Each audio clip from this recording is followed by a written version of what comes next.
Hey everyone, Sawmill Charlie. Another Friday night here. And it's a little bit cold. Hey there, Doug. And let's see, we got Shane and Jason, Rodney and Mark. And we got Bill. And we got Randy.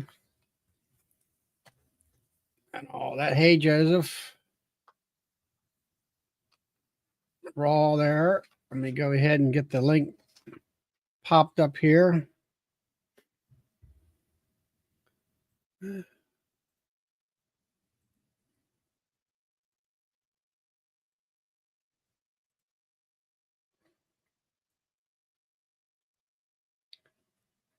it's up on the top. Hey, Chris. Hey, Sandy. Lee. Like everybody's on tonight. It must be mighty cold outside. I know it is here. It's 30 degrees. Hey, Scott. Richard.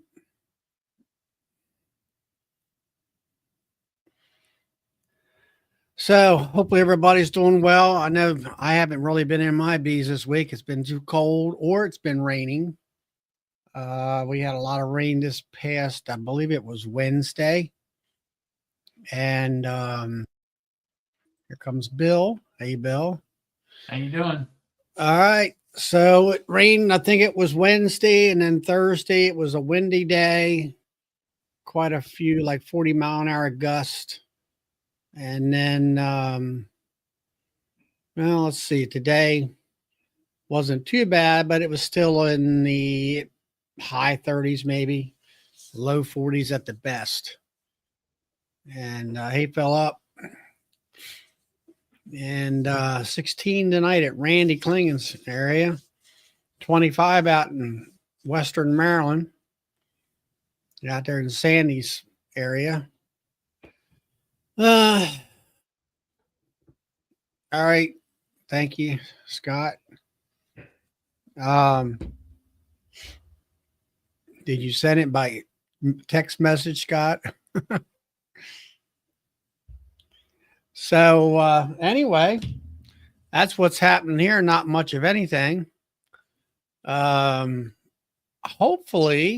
hey Jack and Danette. Hey Mike, Minnesota. Sunday, it's supposed to be 40, somewhere around 40 to 45 degrees, close to 45, probably in the afternoon. I'm going to try to vaporize my hives and keep on schedule if I can. Hey, Darren. Okay. Yeah, they're calling for ice and snow here Sunday. Oh, is that right? Yep. They're calling for rain on Monday and 60 degrees, I think, 50 degrees, something like that. So, hey, Russell. So, anyway, that's what I'm doing.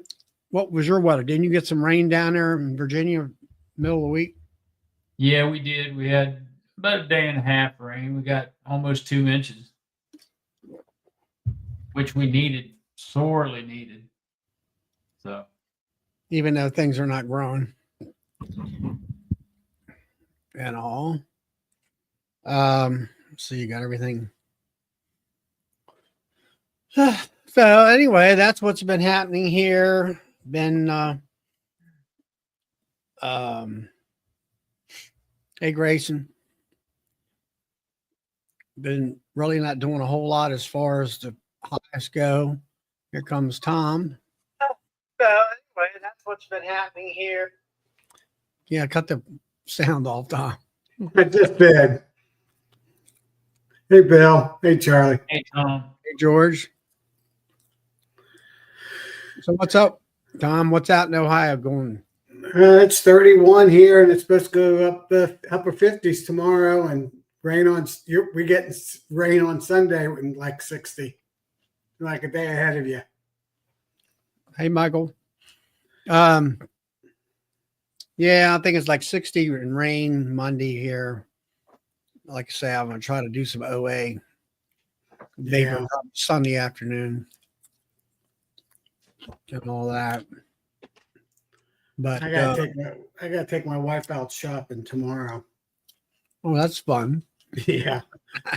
Yeah, looking for a wedding dress actually for A what? her. A wedding dress.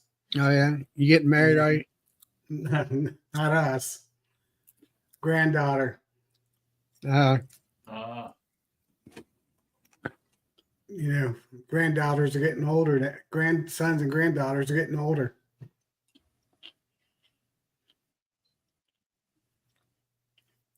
Sandy said it's supposed to be a meteor shower tonight. If you can see the sky, Oh yeah. I haven't seen any drones that have been talking about yet. I think I saw a couple of the few nights ago. Hmm. Looked like they were going over the Ohio River or through the Ohio River area.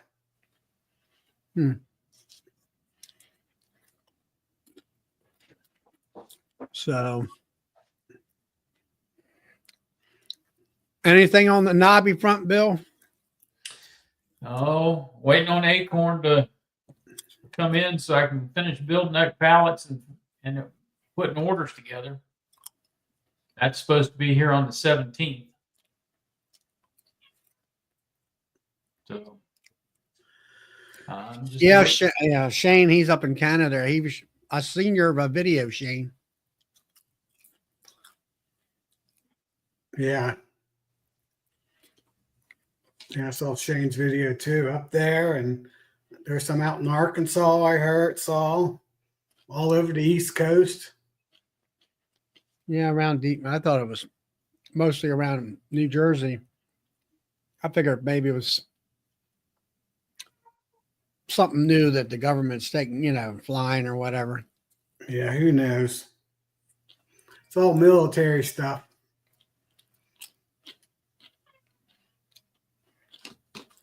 What's that, Tom? So it's all military drones. That's what I say. But Yeah. I mean, when a military drone, I mean, if they're as big as a small Cessna airplane. And when they Yeah. and when they ask the public not to shoot them down, you know it's military. Yeah. It's either military or government. Yeah. Same, almost the same difference. And when they're not doing anything about it, yeah. Hey, Todd. Yeah, we'll find out. We'll find out about it in 30 years. Yeah. What they're doing.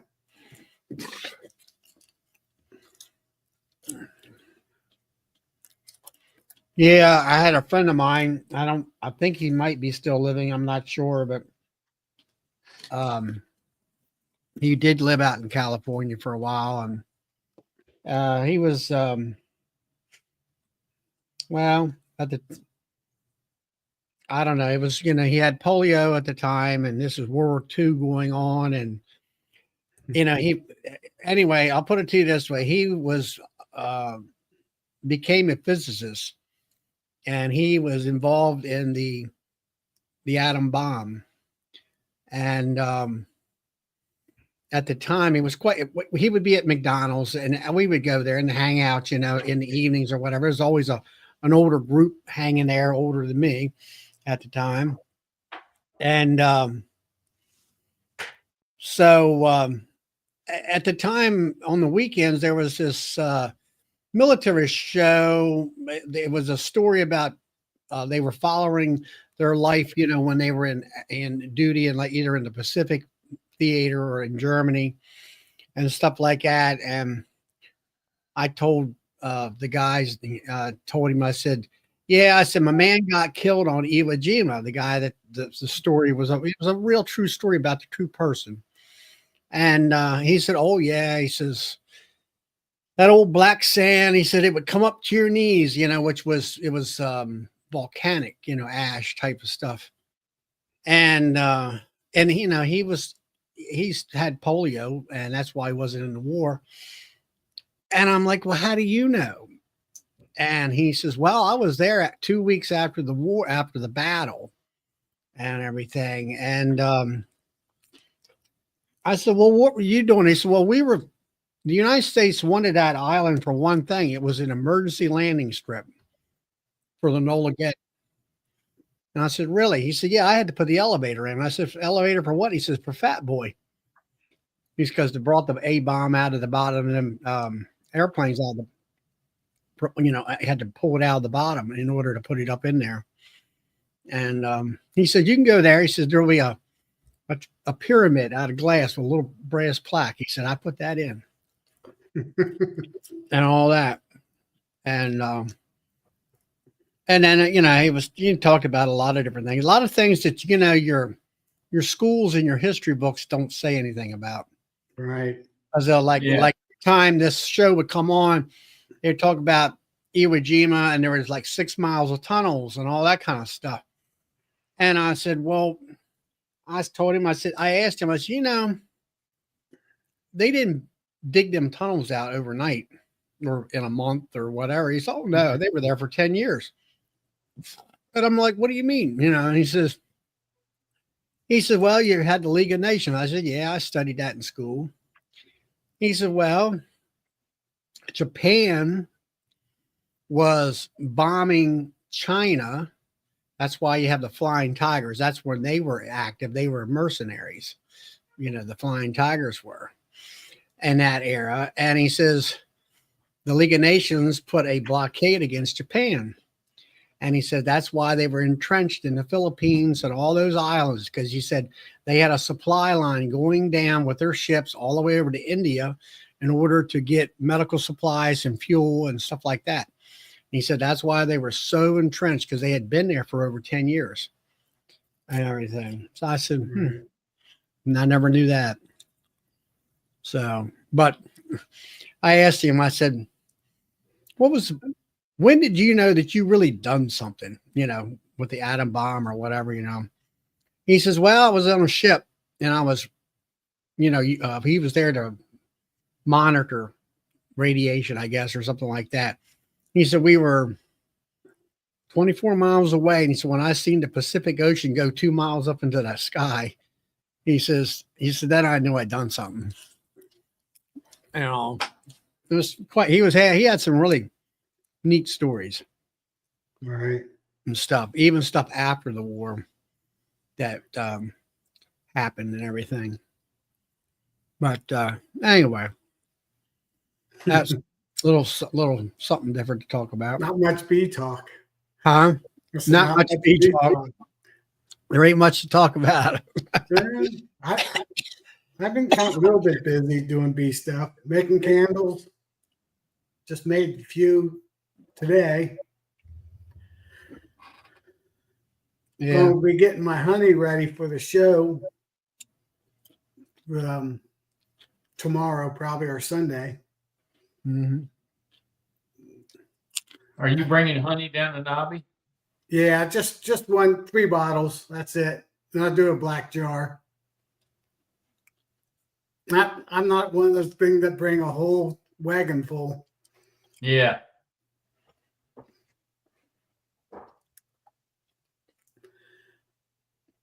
And I made 3 pounds of homemade rocket fuel. Apis Biologics, basically. For what? For pollen patties, you mean? Yeah, for the spring. Hey, Philip. Or put with the sugar water. You there, Philip? I'm here. Can you hear me? Yeah, now I can. Okay. How you guys doing? All right. Sitting here bored. Don't know what to do. Talk about. I'm doing what I usually do on Friday nights now these days, making gift packages. Yeah. And there's Ricky. Hey, Ricky. Hey, Ricky. So Tom, Jack and then Aunt. Tom, I was coming in when you were talking about. You said are you getting ready for a show? Yeah, I'm just doing amber, medium dark, or not dark, medium color. Just 3 bottles. Oh, you're entering the honey contest at Nobby? Yeah. Oh, okay, gotcha. Yeah, I'm not going to do that. I don't have the Queen Anne bottles handy, so I'm not going to deal with that. I went through a bunch of bottles, get ones that didn't have, impossible to get ones that don't have any bubbles in it. I might enter the black jar with something. We'll see. And because it's all reclaimed glass. All those Queen Lane bottles are reclaimed glass. Okay. So they're I all thought, in here. I thought it was supposed to be classic glass, classic jars. I call them Queen Anne. Maybe they're Well, they're the same. No, they're different. they look like they look a little bit like a squished honey skip, something like The that. Yeah, they're a little fatter. classic glass is wider at the bottom, and the queen line is wider at the top. Yeah. I thought you could do either one. You're gonna make me get up and go get one just to see what it looks like. Pete, you want to know where you get the tickets for the Bees and Brew? Go to the Nobby Facebook page, and you're going to have to scroll through that. Noah, And Noah, did you turn the candles off?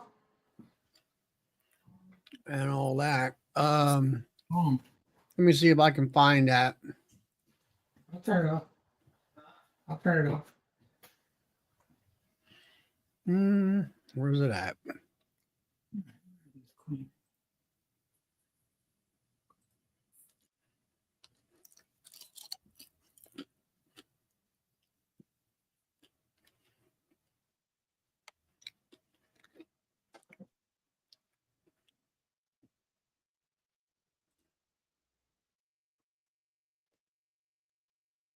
Rule 17 under the general rules.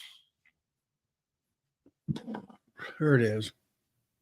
Which one is the fatter at the bottom, Bill? Queen line or classic glass jars. The classic is wider at the bottom, and the queen line is wider at the top. Okay, this must be classic then. Right here. Yeah, that's what that looks like. Classic. Yep. There's an empty one. Yep. No Alright. plastic containers. Yeah. Okay. I found the link.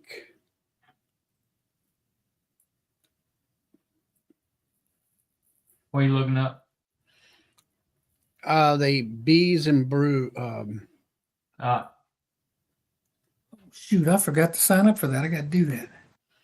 All right, there's the link for the Comfort Pro suits are putting it on. It's Bees and Brews.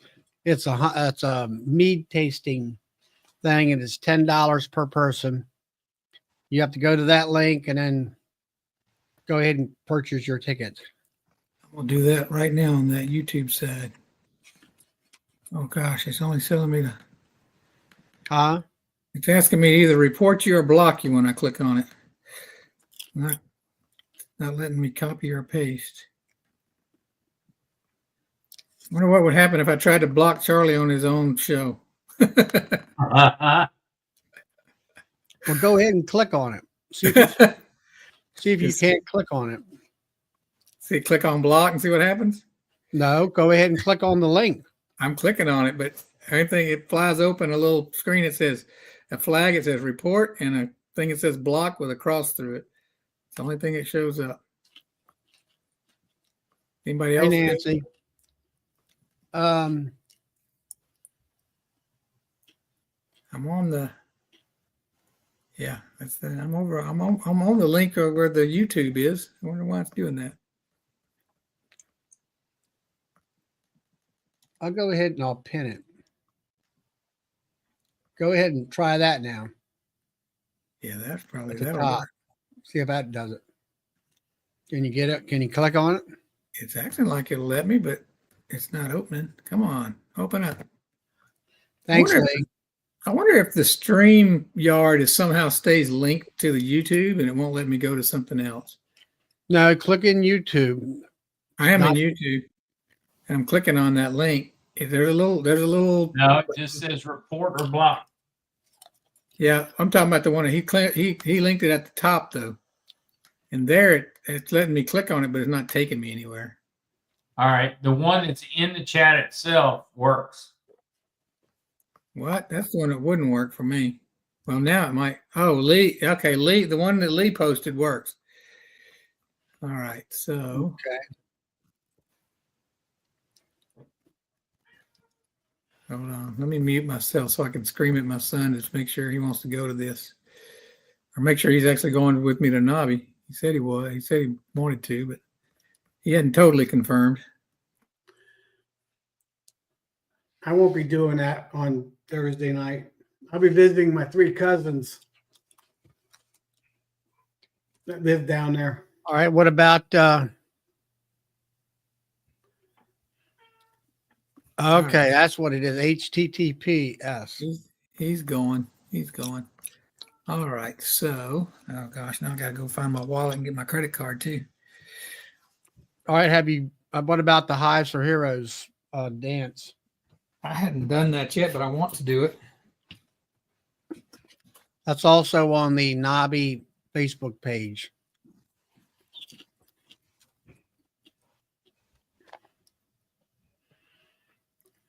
Yeah. Yeah, I got to do. Yeah, Richard. This is for we're talking about the what's it called? The Beaks and Brews. That's a different thing. Yep. I'm gonna shower. Yeah, that's a separate thing, kind of. All right. The dinner, the No Life Beekeepers dinner is sold out for January the 1st at 6 p.m. That myself and Bee Honeybees have. There are no tickets left for the pizza party. Okay.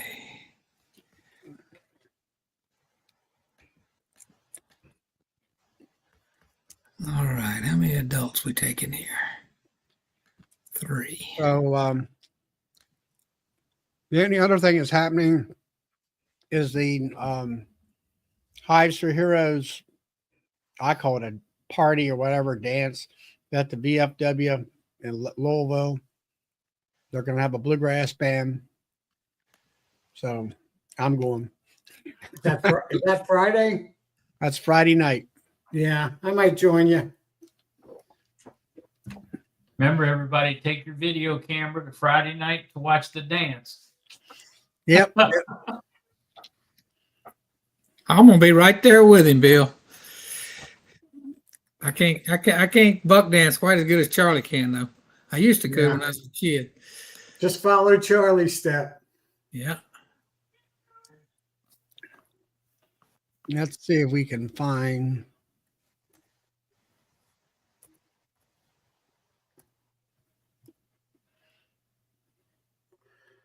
Yeah, I'm trying to figure out what's any speakers I want to listen to. I'm not gonna worry about that till I get there. That's what I did last year. I only went to like 3 of them, maybe. I only went to 2. I think my favorite one was Ken Williams. Was it Ken Williams? Not Ken Williams. What's that guy's name? That big commercial guy. Shoot. Yeah, I know who you mean. There wasn't very many people in there.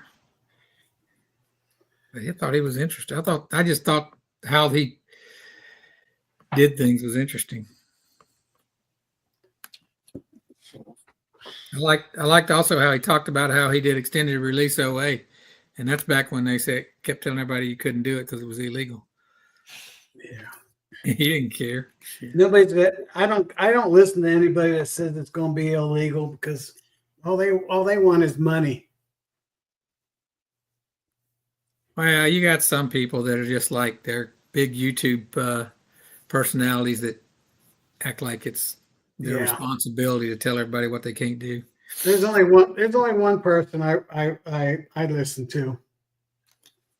And he sits way above me.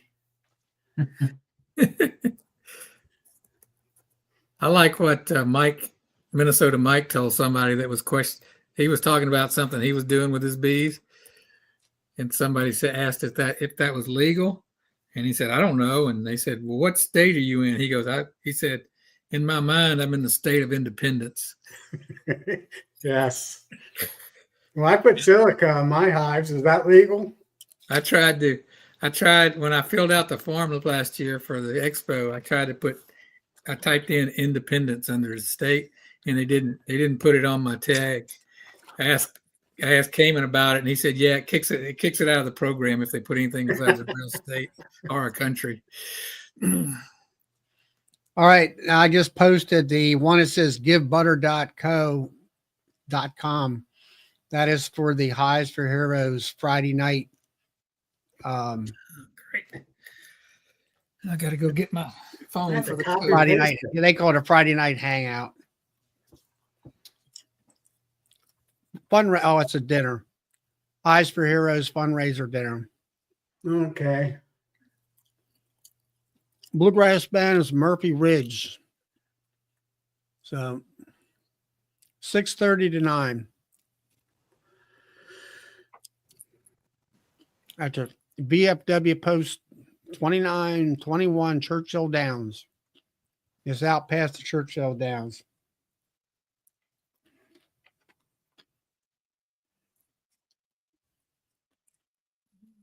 Let's see here.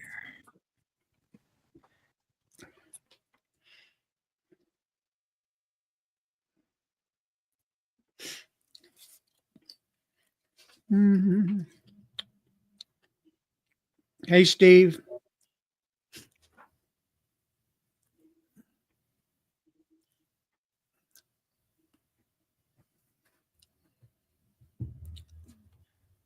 Hey, Brian. All right, I'm signed up for Beaks and Brews now. So you said that the Hives for Heroes was on a Facebook page. I don't know if I can get to that I or not. already dropped the link in there. It says givebutter.co. Oh, there it is.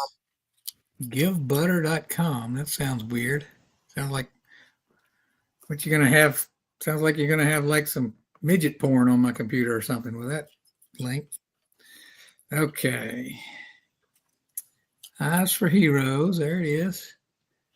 Donate Link. tickets. Oh, they're going to announce. Yeah, they announce whoever signs up. Everybody's going to want to go after I sign up. Yeah. I even put a picture of myself up there. Man, this is going to cost me an arm and a leg. I got 3 people that need to go. Okay. It's for a good cause, right? Plus, it's dinner, so I probably don't make that much off of it. I don't know. Or do you have to pay your dinner after you get there? It could be it. I don't know. I don't know how it works. Dinner 1.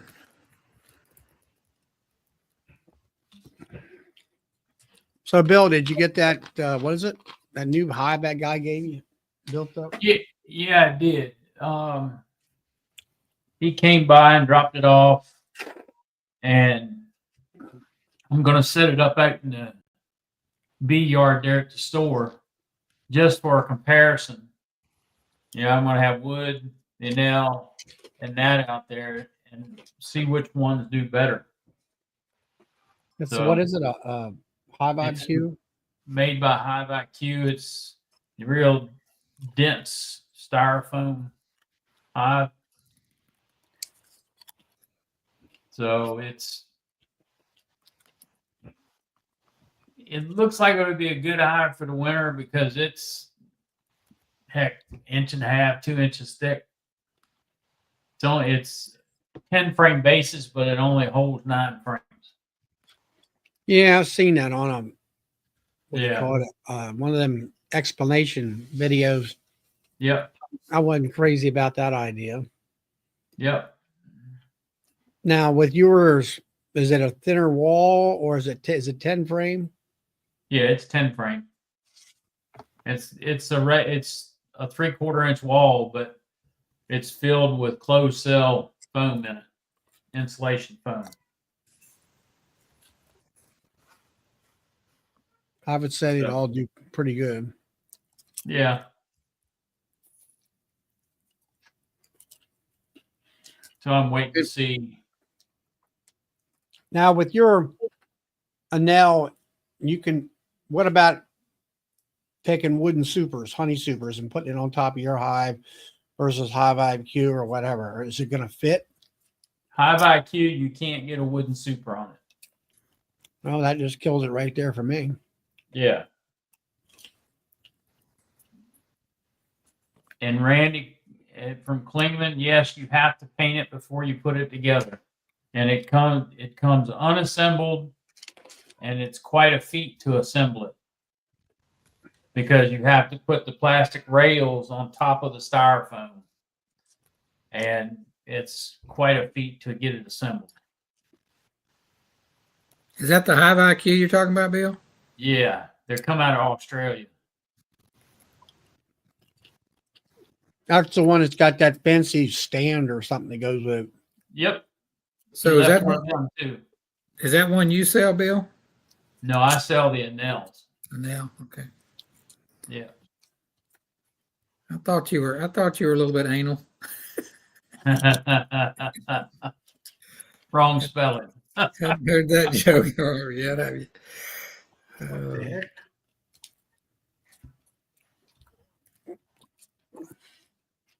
Well, did you get all your tickets bought?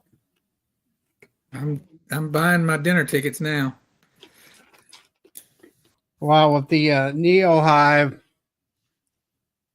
what about like, does it have to have a special queen excluder to go with that or just a regular queen No, excluder? you can use a metal one. I know that You their use Hive metal, IQ, you Hive put IQ, down- you got, I think Hive IQ has to have a special one, doesn't it? Yep. Because it on the shoulders of those boxes, the lower box, if when you look at it and you're looking down on the boxes, what you're seeing, there's a ridge on it. And if you flip the other box over and look at it, there's an indentation all the way around it that ridge fits in. So that's why you can't put wood on it. Hmm. Because it won't sit on it. How does the Neo Hive? Is it just flat or is it? Yeah, it's flat, just like a wooden box. And you can set that wood box on it, and you put a set of clamps on it, just like that's on the Anel Hive, and you can clamp it right down. Then after that, you can just keep putting your wooden ones on top of that. Yep, and you just clamp them right down, all the way up. That way you don't have to use the telescopic cover, you use the Anel cover on top of it. Okay. All right. I hadn't even gotten to Louisville yet, and I already spent $100. Yeah. Easy come, easy go. Yep, you're right. Yeah, Sandy's got one. She said it wasn't too bad to put it together, but it does not match up with any 10 frame woodenware.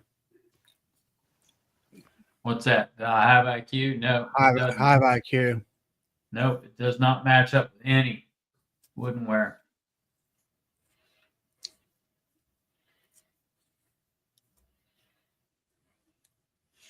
Yeah, And that's what I kind found. of, that's, I don't know. That's kind of sad that they don't, because maybe it would be a good hive, you know? You never know.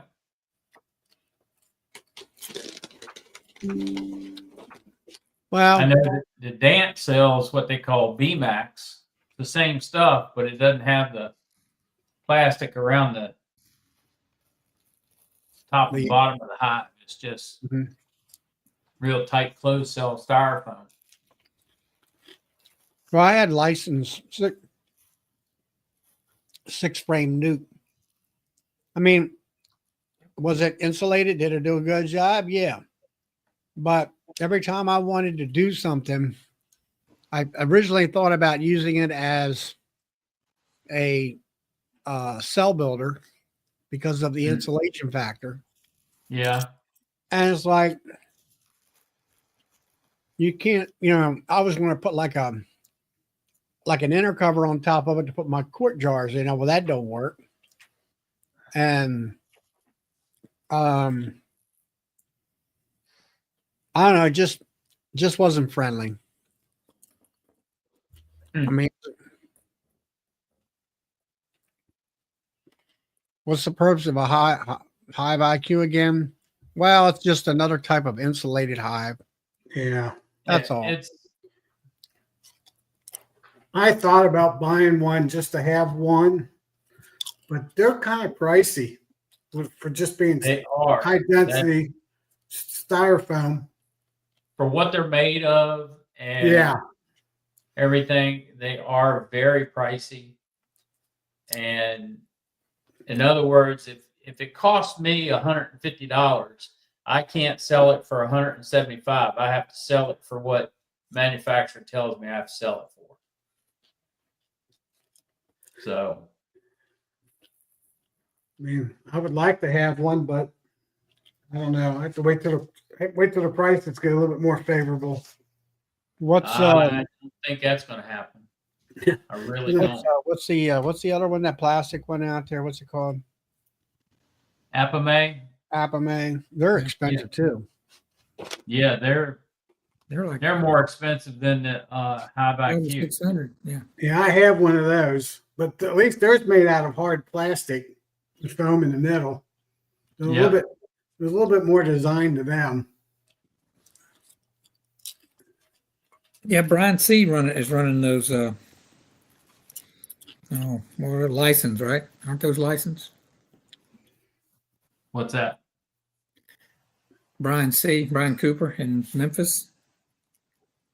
In some of his videos, isn't he? No, I don't know. I think he might be running a few things, but I think he was running a bunch of license. Yeah. Brian, his videos. He does keeps up with the weights and the humidity and all that stuff in the colonies. He's pretty interesting. I like the way he keeps up with. Yeah, he does have license. I believe it's a license. That was well, I watched his last video where he had clear inner covers on that he got from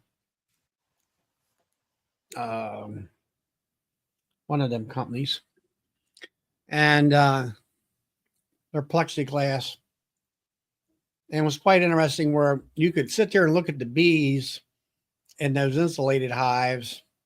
And he does have sensors and stuff in there, telling what the temperature is at the bottom of the hive versus the top of the hive. And then on the plexiglass, you could see where the moisture was around the edges of the plexiglass. And I found that quite interesting. Kind of proves whatever the theories of what everybody has talked about as far as the condensing hive. Yeah, it does. He also, or you can visualize it, I guess, is the best way I get to. His inner covers, I think it was either his inner covers or his covers didn't match up with those licensed boxes, so he came up with this gasket that he put there. That was pretty cool. Yeah, it looked like a regular storm gasket or storm. Yeah, like a weather seal on a door. Well, storm seal.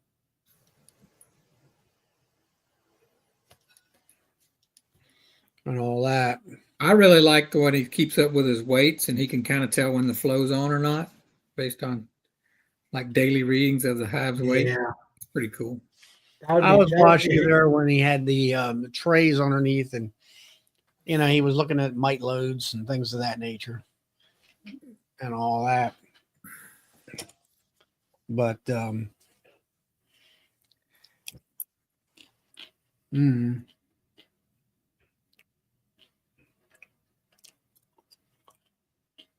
right, Pete's got his tickets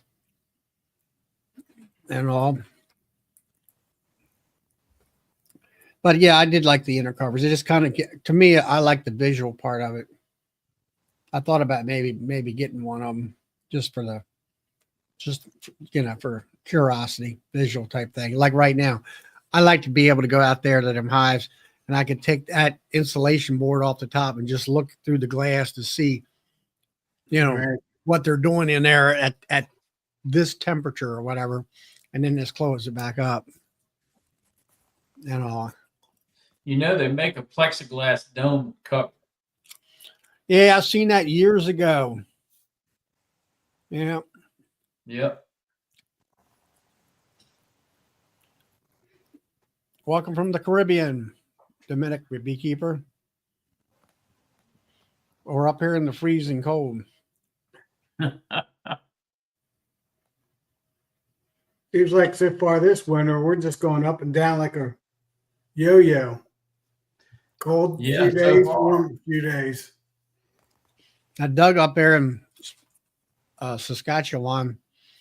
They're running 100 BP grower polystyrene hives. I've never heard of that. I know he buys them from up here at Dancing Bee, I believe. I don't know what the BP is either. Doug, give us the real name of that. I'm going to Google it and see what comes up. Beaver Sorry. plastic. Okay.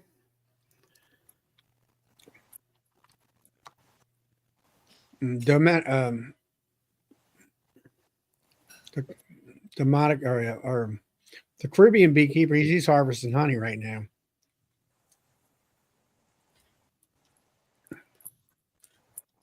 Yeah, probably it's about 80 degrees down there. We're having their summertime while we're having winter. Yeah, that looks like the Hive IQ hive. That's plastic.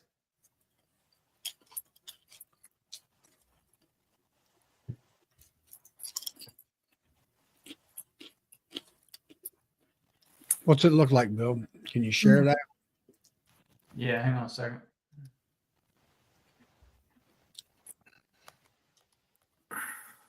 I don't know that you'll be able to see it real well.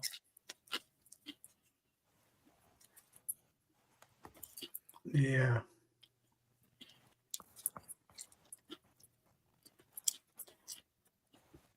Can you see it? There it is.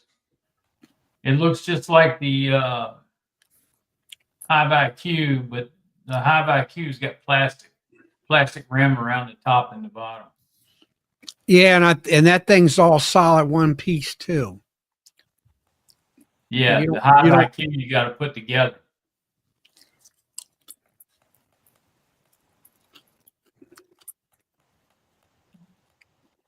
And that's all the pictures of it they got.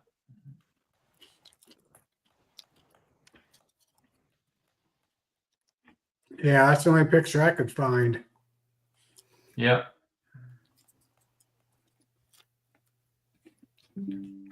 I'll be back.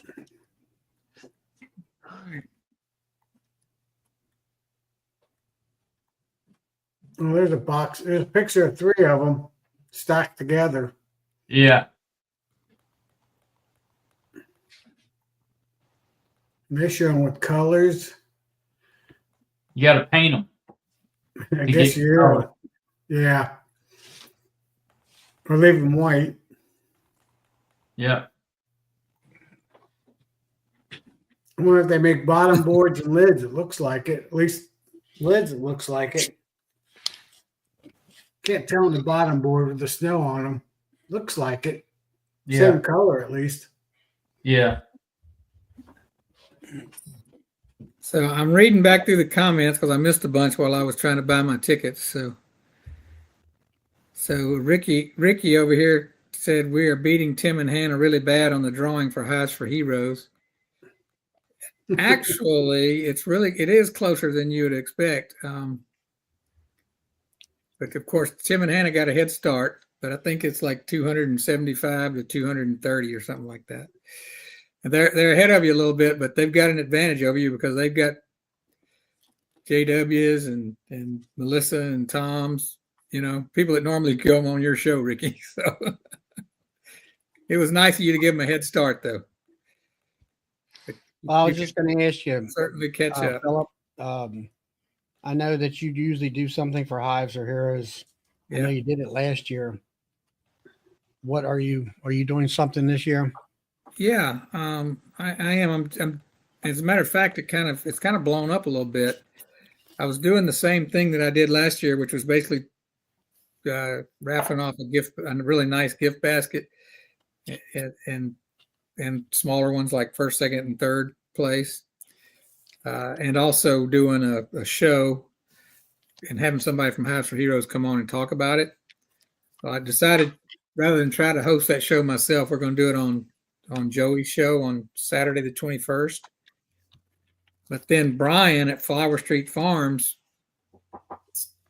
donated a really nice gift basket. It actually had 5 jars of his creamed honey, different flavors in it. So then I asked on Tim. Actually, it was on. No, it wasn't on Tim and Hannah's. It was on Ricky's show. I asked if other people wanted to do that, and man, people came out of the woodworks. So we have a whole lot of stuff that people are donating. So we're gonna have that show. I've sold a bunch of tickets, and we're gonna keep selling them. Are you able to pull up my channel on YouTube? I did a post on it, and I don't know if you have Facebook on the No Life Beekeepers. Melissa put a flyer on that on the No Life Beekeepers on Facebook about it. Shows all the prizes and the details and how to send money and all that stuff. But on Facebook, it's on hers is on Facebook and mine is on the YouTube on my community page. On a post. I'll be a honeybees. Yeah, you streamed. You've got pictures of looks like a long lang on there. That's not me. Okay. Okay. So, There it is. All right. Wildwood Beekeepers. Beekeeping chat. Right? No. No. Well, it's your picture. Oh, that was a couple weeks ago. That's something that Grayson did a couple weeks ago.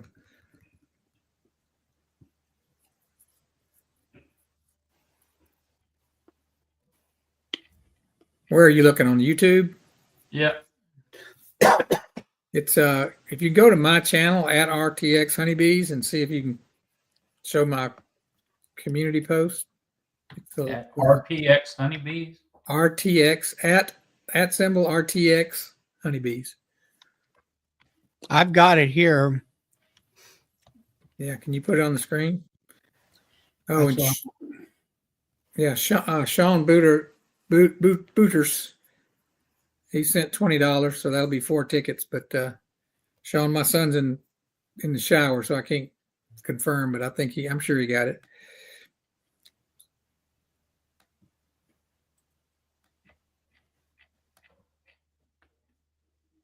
Let me see if I can present.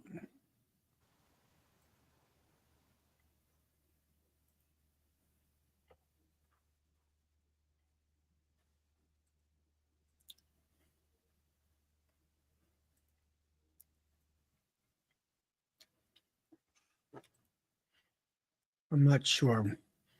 Hey, Lee, can you, is there any way of Anybody knows how to do it, Lee does. present? I got via honeybees thing where I got it. I could see it, but somebody was putting up some website before. Who was doing that? Was that Bill? That was me. That was me. Okay. Have you found my page yet, Bill? Yeah, I'm on it. Are you able to present? As soon as I find the video.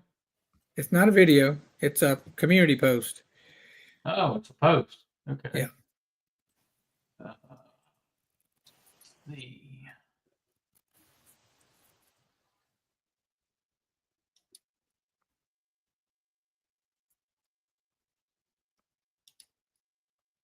I don't think it would allow me to present. I think you can. I can? Okay, let me Phil, all I'm seeing is your video posts. And it's not letting me see any community posts. All right. Let me see if I All can right, do wait, it. wait, I got it now. You got it? I think.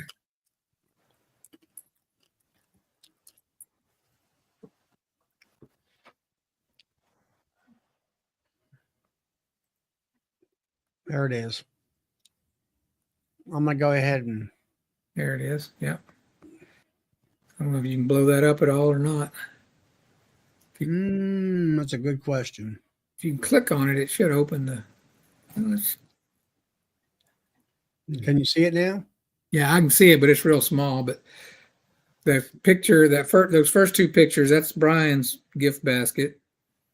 The second one, that's Carl. Carl has creamed honey and runny honey. That third picture is John Westcliff. Does that sound right? He's on the chat. I saw. He's donating a hat and a mug, and those both say "No Life Beekeepers." Hold my smoker and watch this. The bottom left, that's Via. They have their 3 different spring honeys that they collected this year, and then that bigger bottle is their bourbon honey.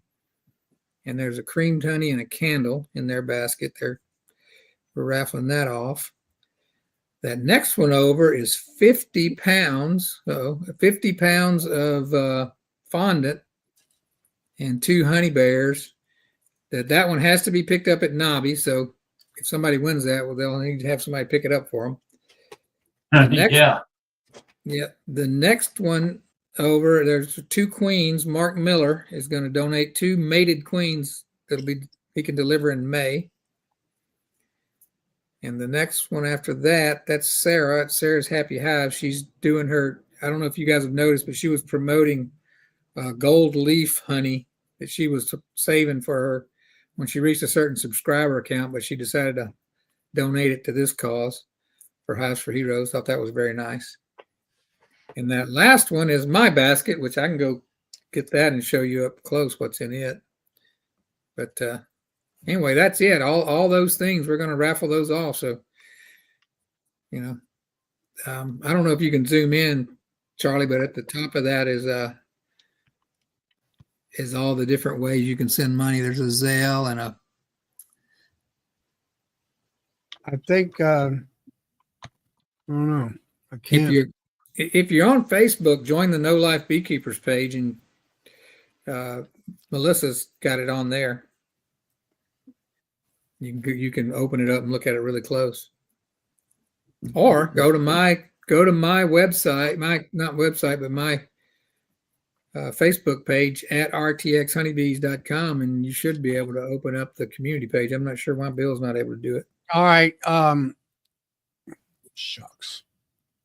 If you will, hold up. Lee over here. Yeah.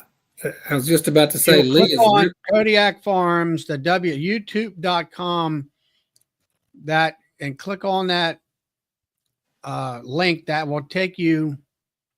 It says Kodiak Farms at Bill Lee, HTTPS YouTube. That will take you to this blue screen and give you a full close-up of all the information.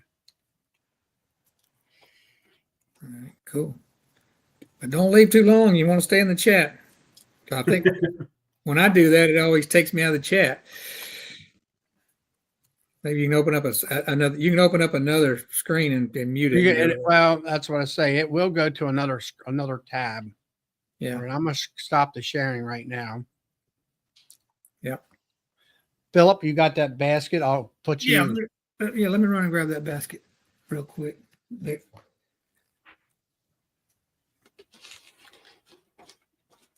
There it is, Philip's community page.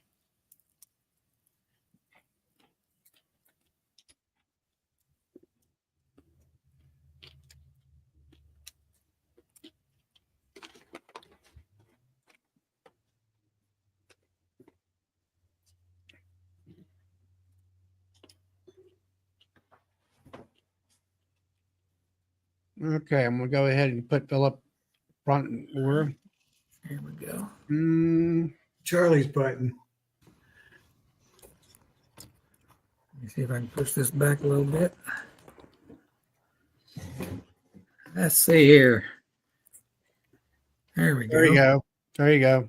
Okay, so I've got 3 jars of honey, 1 Richland Spring,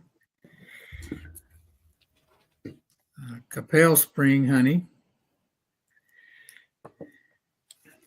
Capel Fall honey. These are 6 ounces. The last 2 I showed you are 6, and the other one is 9. 3 candles, 1, 2, and 3. 2 things of lip balm. 3 honey dippers. 3 pair of earrings that my daughter made. There's one right there. There's For another bees. one. She makes them? She makes them, yeah. I buy the stuff for her, and she makes them. There's a bee and a. I wonder how does she do that with a form of like a form or something? She no, she doesn't make the pieces. I buy the little charms and stuff off of Amazon, and she buy the earring hooks and all that. And she takes her little pliers and puts them together like a little jeweler.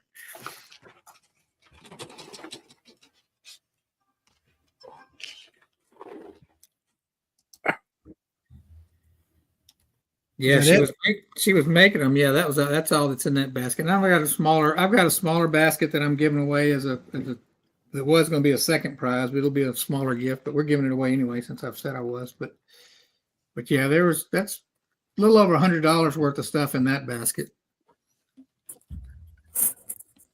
And then obviously, Brian sells his creamed honey for about $20 a jar, so that's $100 right there. Right. There's a lot of great prizes there, and Melissa and Tom's basket, they're all look pretty cool. But you got a good chance. You got a good chance. Doing a couple queens. That's like $80 or $90. Yeah. So yeah, there's a lot of great prizes. People just came out of the woodwork. I was really, really proud of the No Life Beekeepers group. But now it's just to see how much money we can collect for Hives for Heroes. We're probably right around $500 right now, which was my original goal. But let's go for 1,000 now that. And I got one donation while we were on with you, Charlie. So we're giving your show credit for that one. Okay. So I know just what does it's for the veterans. I know that, and what does that organization do for the veterans exactly? Okay. Their main mission is just making connections, just getting veterans who want to be in the program and first responders. I'm no spokesman for Hives for Heroes, but I've listened to a few presentations. Right. And connecting them with experienced beekeepers, mainly for learning beekeeping, but also for fellowship. Right. It's Steve, the founder. He was in a real bad way when he got into beekeeping, and he found balance when he was in the bees. So, and he's an ex-military person. Yeah, he was in the Marine Corps, and then him and some of his buddies, they all started keeping bees, and they all started just meeting like once a week just to hang out and keep bees and talk about bees, just like we're doing. Yeah. And they all recognized that it was helping them cope with their issues from being serving in combat. And so that became something they did rather than going to the bar and drinking and, those kind of activities. They were keeping bees together. So they finally said, well, where's this going? What can we do with this? And that's how the Hives for Heroes got started, was how about let's see how we can get more veterans involved in beekeeping, to help them, cope with some of the demons they have to, it's lifelong, I understand, for people that served like that. But that's how it happened. And it's, from its inception, it's been pretty low cost. And I don't even, as far as I know, I thought Steve took a salary, but I don't think he does. I tried to research it. Tom corrected me on that, and at least as of like 2023, 2022, something, he was showing, zero salary for him. So I think he's made some money in other areas. So, I mean, I didn't know it's as good of a organization to give your money to. Now, where the question is, what do they spend money on? Because they are pretty low cost. They're putting, veterans with beekeepers, and as a beekeeper, your commitment is just to help them and be there for them, to help them with their beekeeping. But also at the end of that year, you're expected to give them a nuke, which is fine and fair. But they do a lot of scholarships. They'll help veterans take classes, get certifications, training. They'll pay for 100%. Say if you want to be a certified beekeeper in your state, they'll pay 100% of that cost after you complete the program. They're not a handout. They're not giving out money just because they have it. They want you to prove that you can do it, and then they'll pay for all of it. They'll reimburse you for all of it. Right. Yeah. If you go to University of Florida or Cornell and take their master beekeeper program, if you pass it and you present the certificate that you passed, they will reimburse you. Yeah. Yeah. And I don't know. They may do some other things. They may cover some costs for conferences. I know they cover some costs for protective gear. If you have a financial need and go to them, they'll help you pay for your protective gear, things like that. Yeah. If any vets in my area want to take a class, they get it for free. Mm-hmm. Yeah. Now, Minnesota Mike, you got Mission Believe. Actually, that's close to my house. Yep. That is Monica Schmidt. She lives in Carroll County, which is about 2 counties west of me.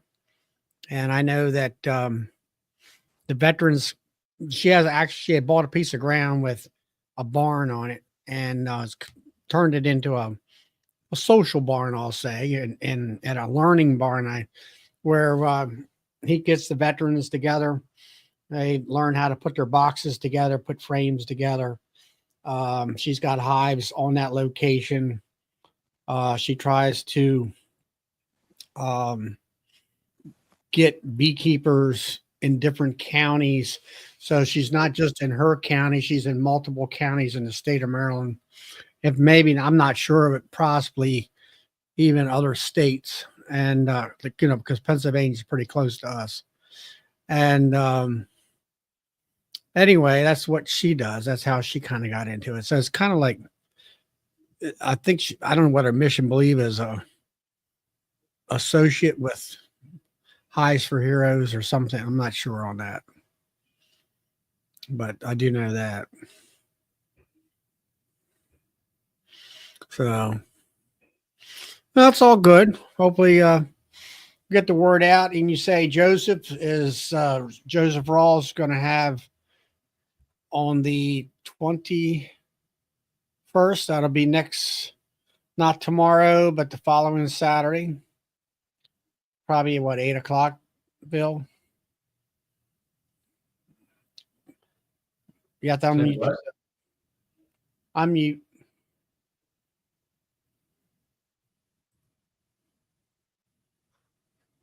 I'm not muted. No, Phil. Phil. Okay.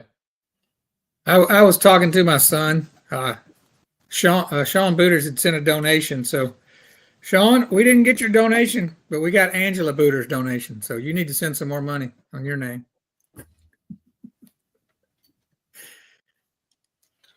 Angela is officially entered in the drawing. Maybe she'll share with you. I don't know.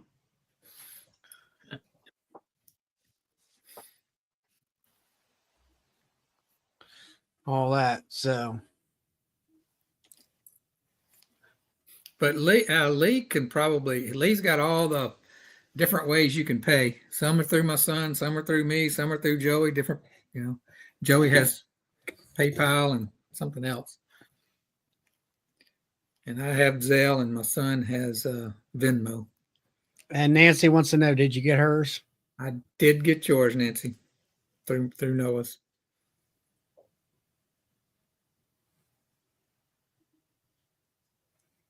Yes, Brian, we got yours too. I guess I should go get the list. I've got a whole list in there. Yeah, I donated it yesterday. Let me see if I got yours, Tom. Well, who did you send it to? Venmo, Noah. Okay, that might. Let me go look.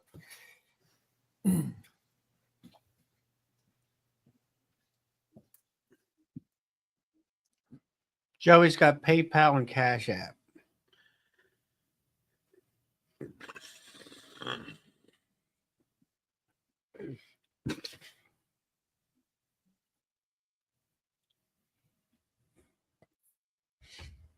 I didn't know that was you, Tom. I don't know anybody's last names.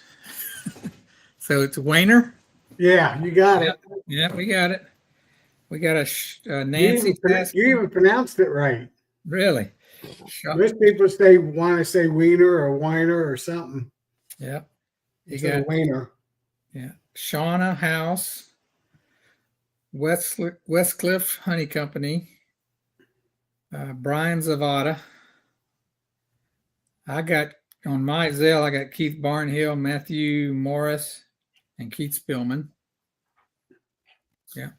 I think I've acknowledged everybody else's that I got, but yeah, a lot of people are going to have their name in the pot for these prizes.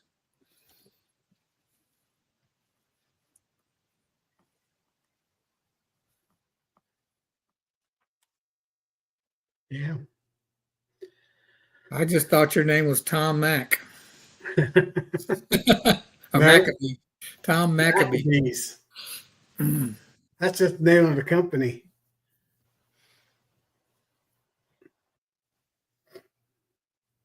Or the business, the Maccabees. My sister came up with that name. What's the Mac stand for? That's where I live. Oh, okay. In Mac, Ohio. I got you. That makes sense. So it had a nice little ring to it. Maccabees. So James Noel said he's going to donate a gift basket. And if anybody comes through even on the night of and says, I want to draw for this, as long as they agree to mail it anywhere in the continental United States that wins it, that's fine with me. Yeah, I was thinking about doing a couple queens like Mark, but I don't know yet. Well, I mean, we sure appreciate the prizes, but the prizes are not what gets to Hives for Heroes. The cash gets to Hives for Heroes. Right. We appreciate the prizes just because it brings more people wanting to buy more tickets. James Knoll says he's donating a gift basket next Saturday. Yep. If you have a picture of it, James, I can promote it on my channel.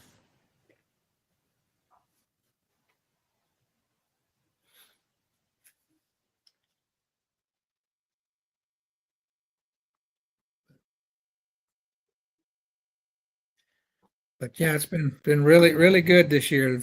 I mean, last year I think we raised by the night of we raised about $700. So we're well ahead of that. If maybe I'll see if I can get it promoted on the stream team on Wednesday. Bill, what night are you coming on? Is that Monday? Mondays. Okay.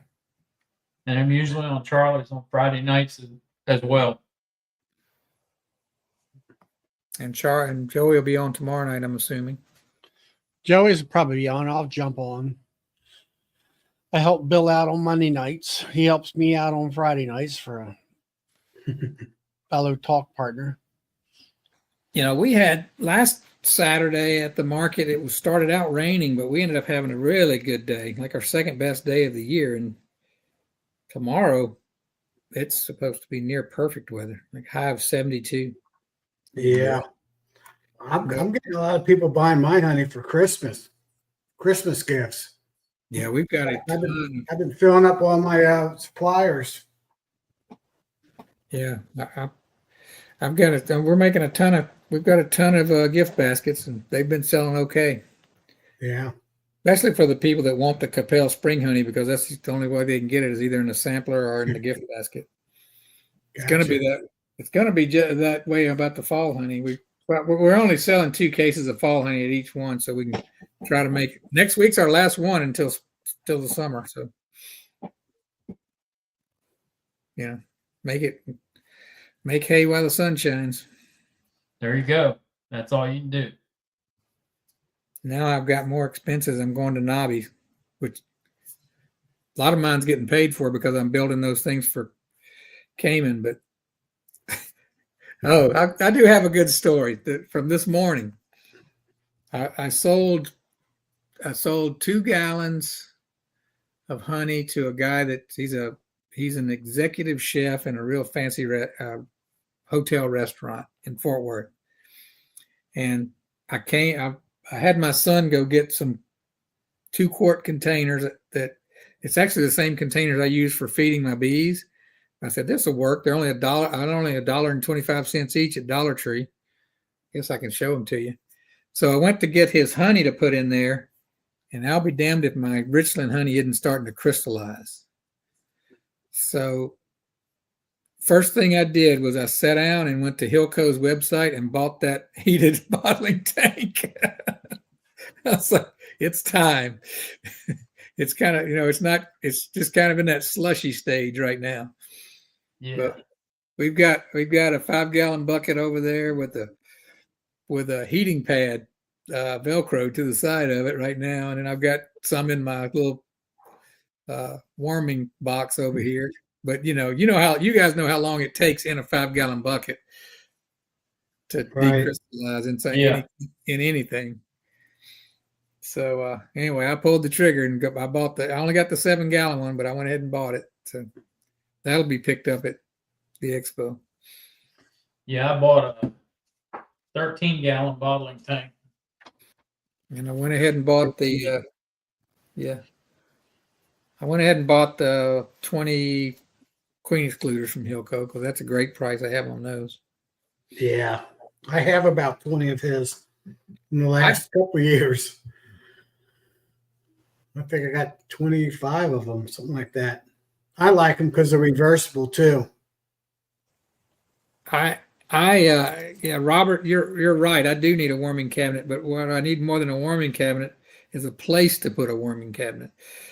I don't have that. All right. So Lee said he sent a donation. He said no tickets, but I'm not allowing that this year, Lee. Everybody gets tickets that sends donations. I'm not managing that. So if you want to say draw again after we pull your name, then you're welcome to do it. But I appreciate the donation though, Lee. I really do.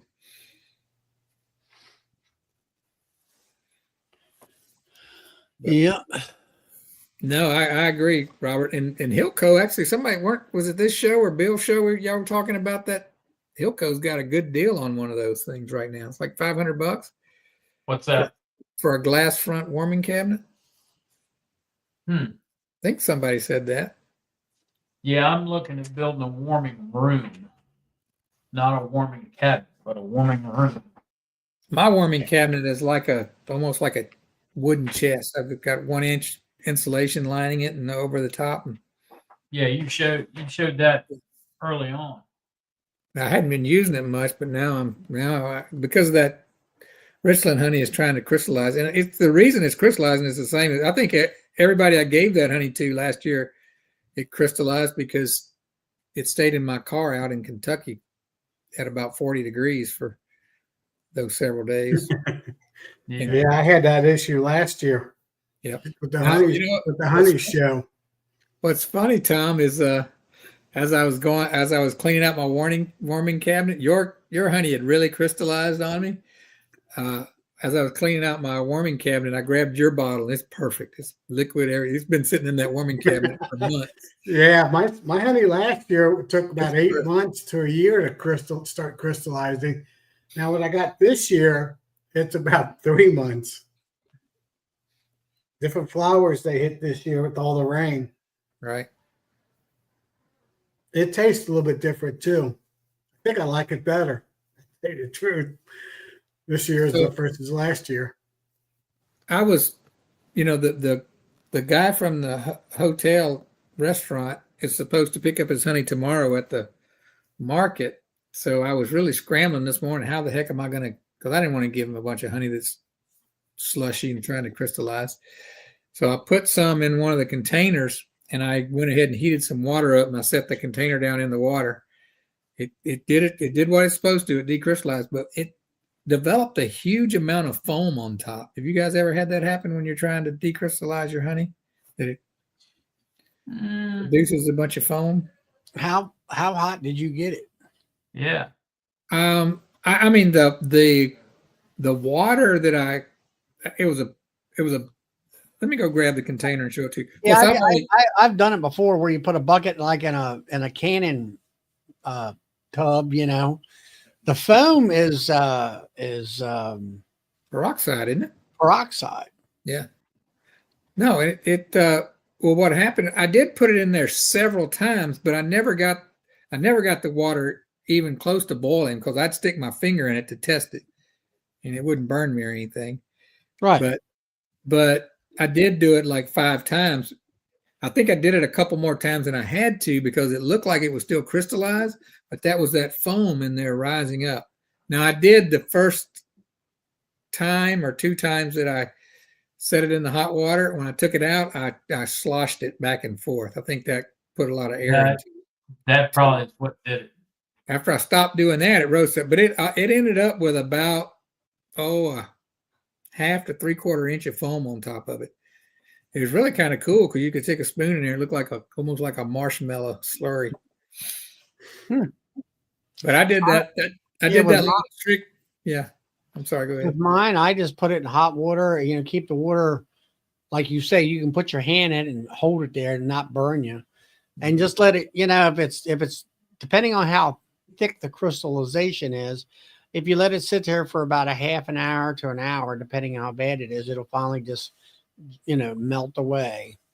Well, mine wasn't staying cold and wasn't staying hot more than about 10 minutes. So I would. Well, you got to turn. I mean, I have fire. Oh no! I did it. I did my water in the microwave. Oh, yeah, and that's why I did it like 4 or 5 times. no, with me, I got a gas stove. I just turn the heat on and put it on really low and let it. Once you get it, I kind of watch the temperature of the water, and just let it simmer there for a little bit for half an hour to an hour. It took a total of 30 minutes, doing it that way. Yeah. Let me go Joe, grab. what's happening? What's up, Joe? How y'all doing? All right. We use a bucket warmer on the bucket. Yeah, for a bucket. Yeah. Yeah. I guess his stuff is in bottles. I'm not sure. Yeah. I've had plastic bottles with labels on them, and I've put it in a Ziploc bag. And of course, the air expands. You kind of have to hold it in the water and then open up the Ziploc a little bit and burp it, and then close it back up. And it works fine that way too, to save the label.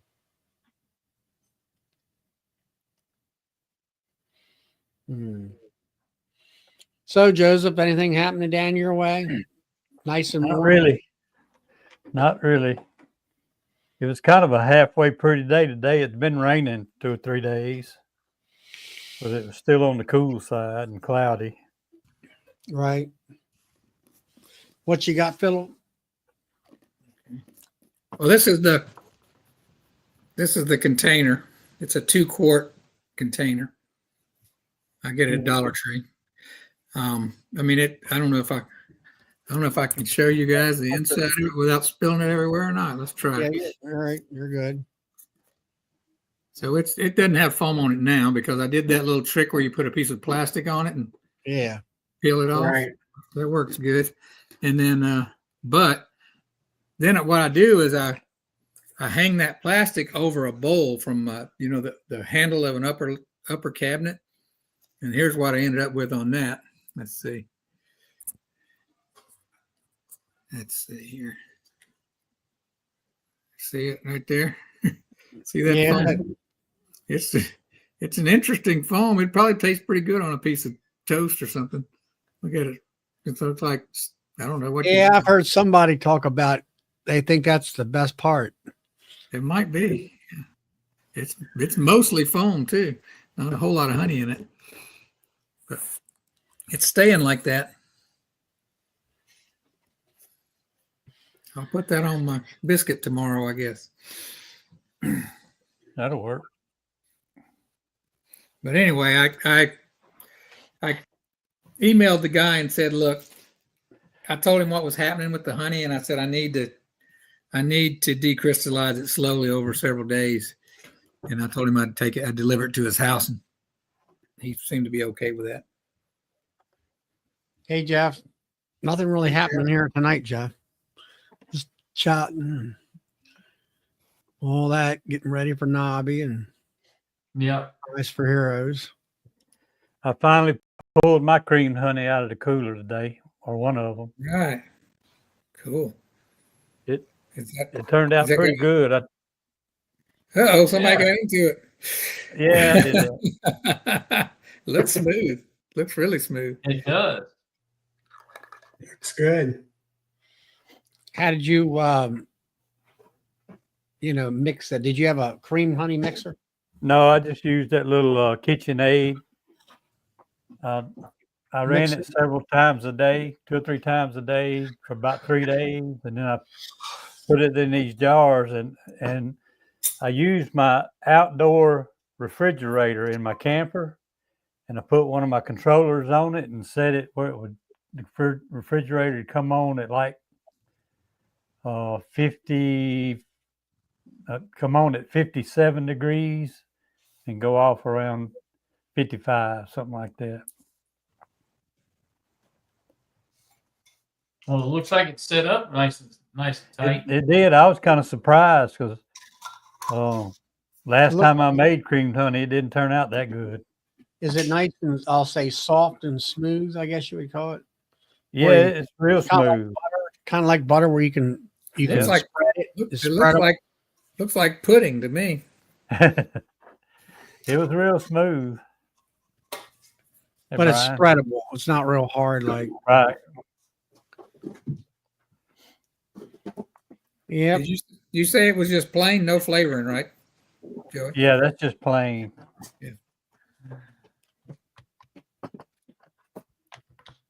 It seemed to lighten up a good bit from what your honey. It did. And last time I made it, it would settle out and have a little regular liquid honey in the bottom. But this turned out real good. Yeah, no kidding. Yeah, this is speaking of Sean. This is Sean Booter's honey, and it's one of the few that I got last year at Nobby that's never even shown any sign of crystallization at all, and it's really good stuff.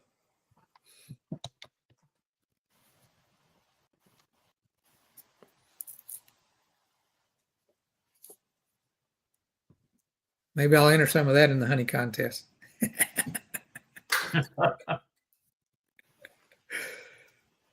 Let's see if I can just peel this label off and go hand it in. What you got? Who's sharing? Joseph is. Okay. That's your warming cabinet. Oh, that's a nice one. That's a real nice one. You gotta unmute yourself, Joseph. Okay. I don't think I said anything. Okay. I've got 2 of them. One's a regular freezer, upright freezer, and then I got this one to put I keep this one at 90 degrees. Mm-hmm. What are you Does heating that- it with, Joe? You see that little element on the bottom? And a reptile Yeah. lamp. Yeah, that's the little 100-watt lamp. And it's really not in the picture, but on that shelf by those boxes, I have a controller there that controls it.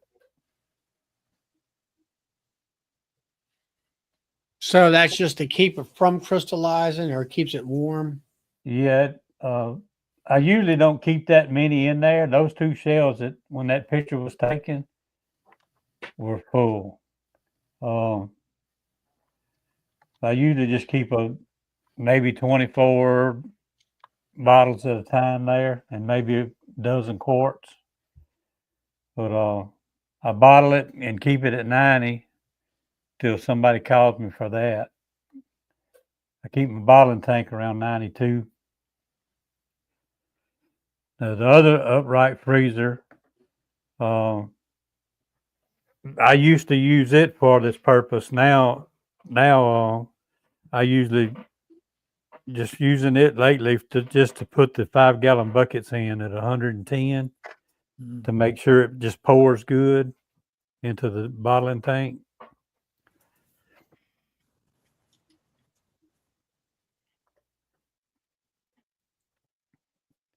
Nightly. Yeah, I'm trying to find a picture of I use a pizza warmer cabinet about the same size as yours, Jerry, of your one. I don't think I have a picture of it. Yeah.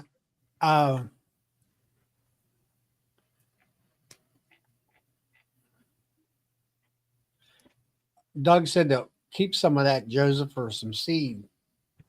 Yep. Yeah, for sure.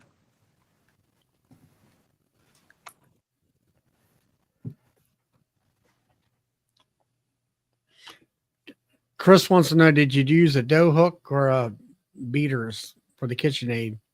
It was the dough hook. That's what I use. Yeah, dough hook. I think I that's really what wish that thing would turn a little bit slower than it did, but it did okay. Yeah, I called myself wanting to do it. I bought that neat little on-off switch, but it won't turn itself back on again. What do you have? Well, I was going to use a KitchenAid just like you, but I bought it's a little timing switch that'll turn itself on and off. Yeah. But the KitchenAid has a safety relay or something in it to where it'll go Really? off, but when the power comes back on, you got to turn the switch off and turn it back on the KitchenAid. Mine don't do that. Really? No, mine does that. Let me double check. I'm gonna walk over here to it. Y'all won't be able to see me, but let me double check that. Now, Peter Morris wants to know, is 110 degrees too hot is that too hot to ruin the honey? No. Yeah, I don't think it is.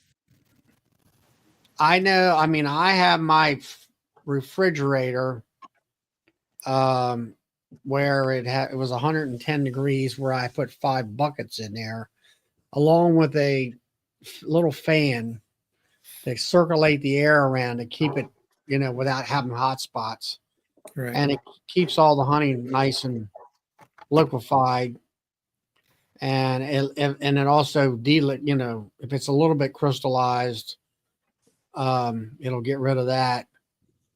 At that, you need it to be at that in order to. It's not the fact that the honey is 110 degrees. The atmosphere is in the box is 110 degrees, and the honey will be about 90, 95 degrees is what I've measured. And then, like Doug says, as long as you don't leave it too long. Now, right now, since my honey doesn't seem to be crystallizing too much, I've backed it down to about 105 degrees in 5-gallon buckets.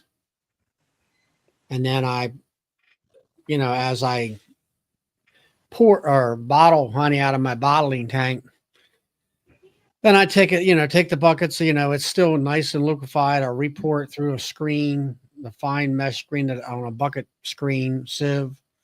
And I keep it like, I think Joseph said, the temperature gauge runs from about 87 degrees to about 92.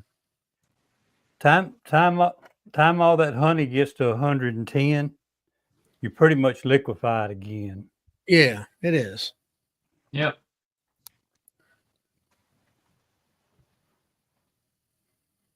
This stuff's pretty good.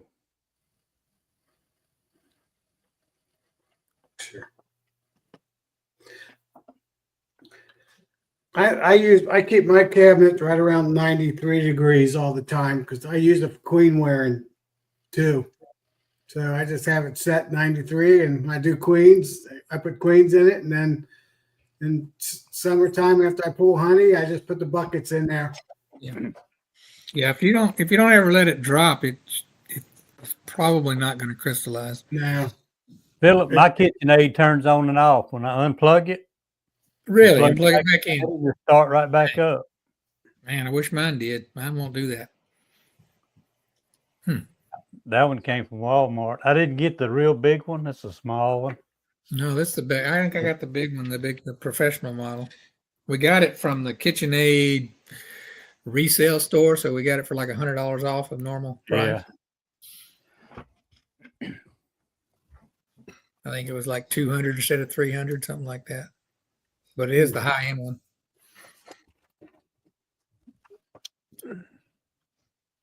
I'll tell you what though, I've always wanted one because to me it's more like a tool than an appliance. We bought the sausage grinder for it, and I've got a sausage grinder that I have been using. I got my own motor hooked up to it and all that.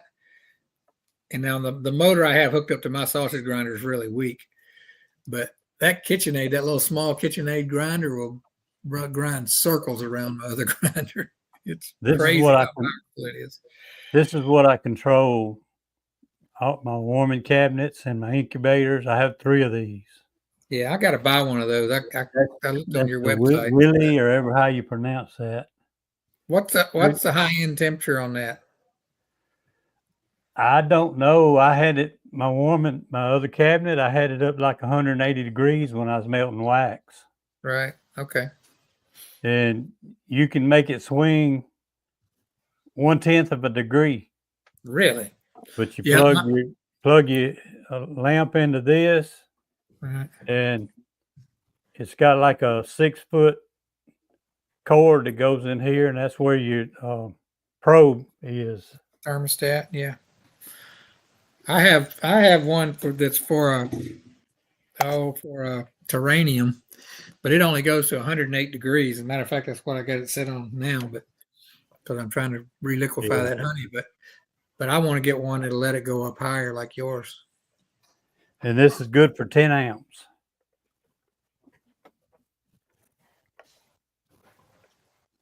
Isn't it, Yeah, Robert? Robert. I mean, I use the Inkbird, and Robert likes the Wi-Fi model.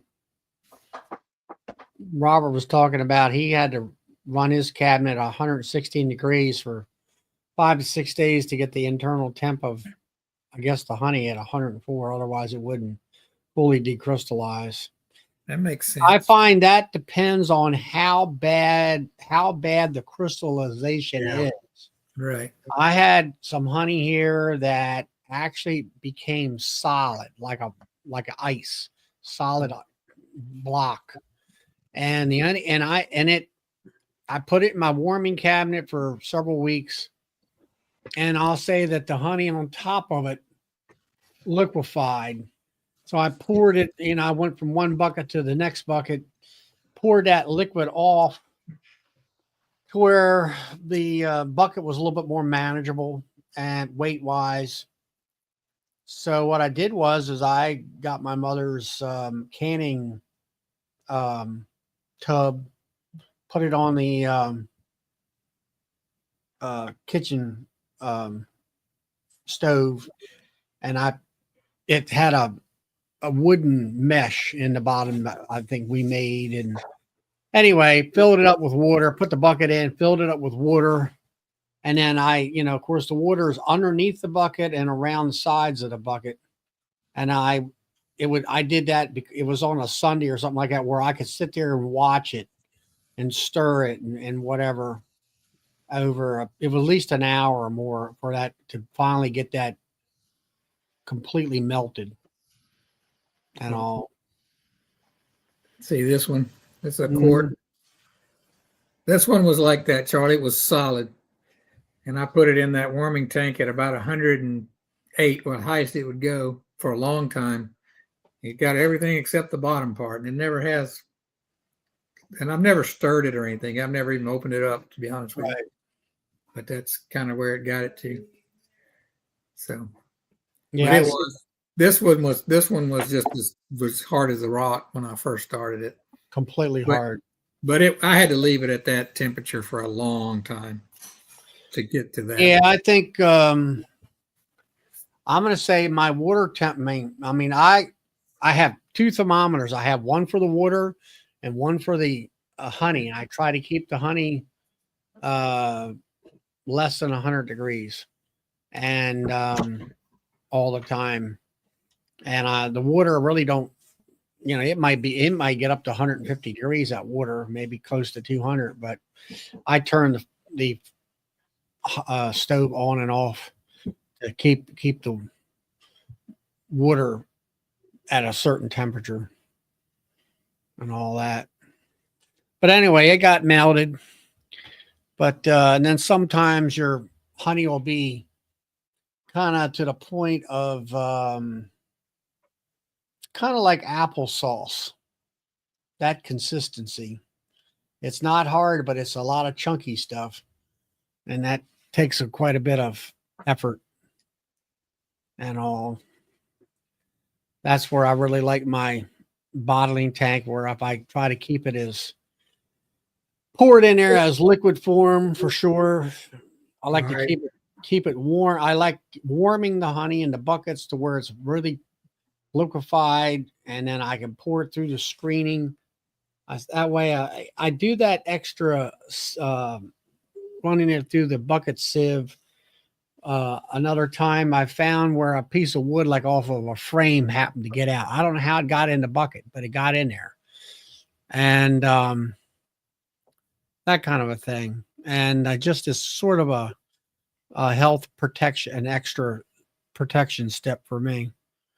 And so anyway, I put it all in that. Keep my bottling tank full, and I don't. It's the honey's available. It's ready to pour, and I got plenty of it, and all that. So I went and looked at the KitchenAid that we have. It's a 6-quart, 590 watts. I don't know what that means, but yeah, Peter Morris. I'm gonna call it a night, buddy. What's that, Bill? I said I'm gonna call it a night. All right. Well, I'm gonna probably knock off here by 10 o'clock tonight anyway. All right. All right. We'll catch you later. See you later, Bill. See you, Bill. Bye. See ya. Yeah, John from Westcliff. Does the honey recrystallize very quickly? No, it doesn't. Yeah, it seem doesn't. so. No. I'm not sure. I'm wondering whether that actually kills some of the properties or enzymes or whatever, so it doesn't recrystallize. Not sure. No, it'll go back. It'll go back, but it usually takes a couple of months before it starts. Mm-hmm. And it needs to be kind of cool again. I thought I saw somebody had asked a question about the moisture or something in the incubator. Well, in the incubator, when I do mine, I use I got the regular refrigerator with the freezer up top. I use the freezer section as my incubator, and I have I use a little. You get these pre-slice trays out of the grocery store with meat in them, like lunch meat. Oh. It'll hold about a 16-ounce bottle of water, a Coke bottle, perfectly.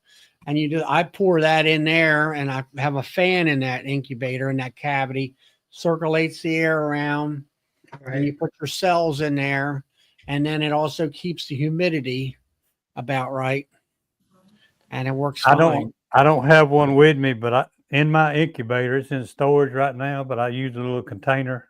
Just like that's what I use. It's That's about half this size, and I just saturate a rag and lay it in there. Yeah. I have And a I sponge. check it every day, or so. Yeah.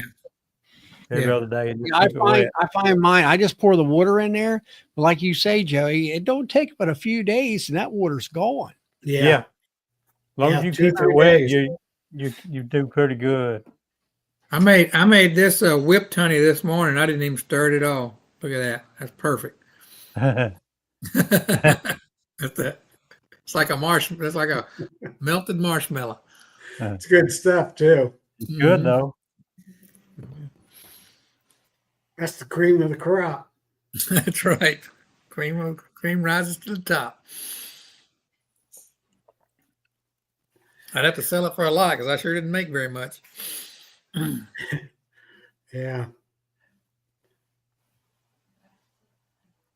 Well, starting probably next couple days, I'm going to start going through about 100 frames and start cleaning them up for springtime. On my deeps, I probably have 120, 130 comb frames. I want to just get all the propolis off the sides and all that stuff. So I'll be doing that here shortly. Yeah, I need to build another, I don't know, 10 boxes and frames. Maybe Yeah. I've built, how many? I've lost count. 13, 14 boxes and frames. I got 5 more medium supers to put together. Well, I've still got to do 30 medium supers. I think that's all I need. I do my certain got amount of hives. I've got enough medium frames to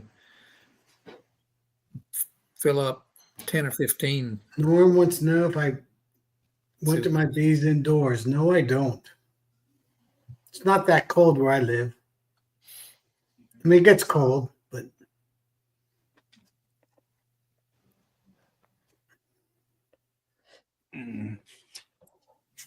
all my bees are outside, just like I got in the picture here. That's not a winter picture. I have one. I'm hoping to get out and do an OA vapor treatment on mine tomorrow afternoon. I'm going to try that. It's supposed to be 40 to 45 Sunday afternoon. Well, it's going to be, mine are going to be flying when I'm doing mine because it'll be 70, but that's all right. I just got to get it done.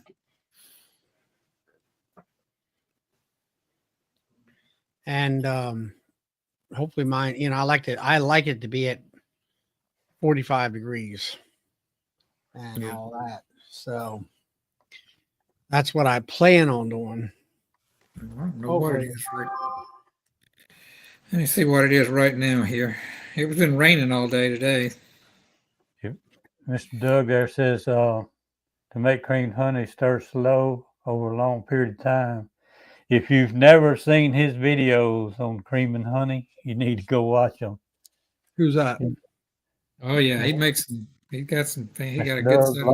Longman Apiaries channel. Yeah, Doug. Yeah, Doug, he does creamed honey by the barrel loads. yeah, he does a little bit. Tell me this isn't crazy. It's 57 degrees here now, but at 2 a.m. it's supposed to start raining, and it's moving up. The temperature's increasing to 61 degrees in the middle of the night. Hey, Keith. I don't know how that happens. Keith did an OA treatment today. Yeah, it's going to be 3 o'clock tomorrow. It's going to be 71 degrees. Really? It's sunny. Keith.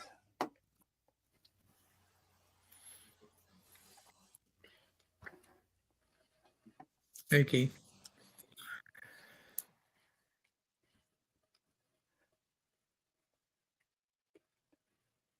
Roy's 9 degrees. I hadn't even checked in on Franklin's ball game. They're doing the playoffs in the Superdome tonight. Hadn't even checked on them. That must be the championship game. Yeah. What's that? Franklinton, Louisiana, in our county, parish, whatever you want to call it. they're in the playoff with somebody. I can't remember who they're in there with. The school ball game I've been going to, most of them, Pine, they beat us by 1 point, and they're in the playoffs.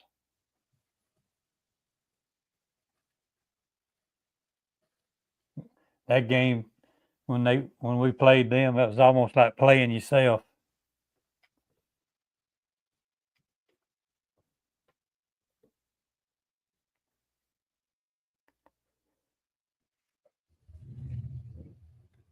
So is high school football a big thing down your way, Joseph? Pretty big, yeah. Pretty big where I live. They're pretty used to serious be big. about it.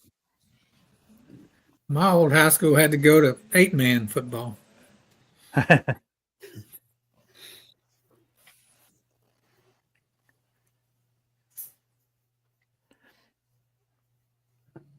It kind of looks like flag football, but you still have to tackle.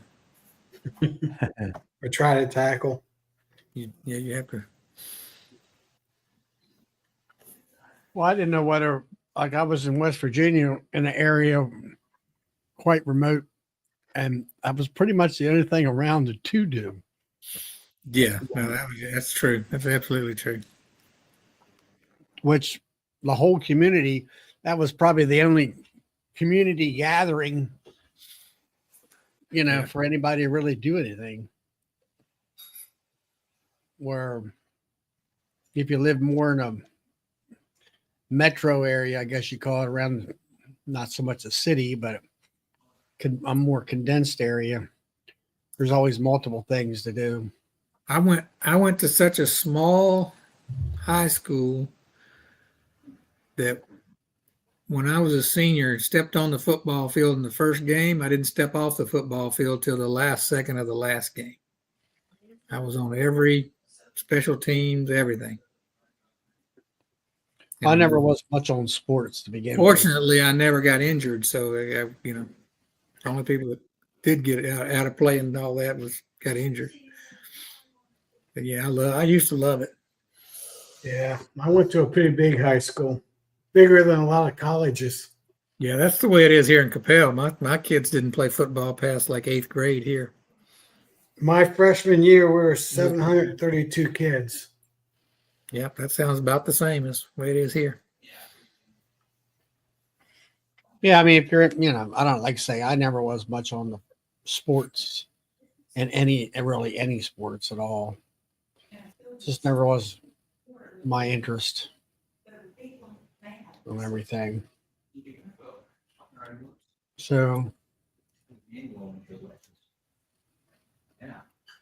So you're not doing anything with your bees down there, Joseph? It's awful warm down your way, isn't it? They've been kind of hanging in the hive the last couple of days, but today was pretty warm. It was in like 55. Well, yeah, they would have like been that. flying pretty good Cloudy. today. No, they wasn't really flying that much today. Wow. Just a matter what they get used to, I guess. Yeah, I've seen them on a pretty sunny day and about 45 degrees. I've seen them flying like crazy. Oh yeah, I have too. The other day, I've had bees flying at 42 degrees. Hey, Robert. Hey, guys. Hey, After a long, cold, rainy spell, they'll come out in the 30s if it's sunny. yeah.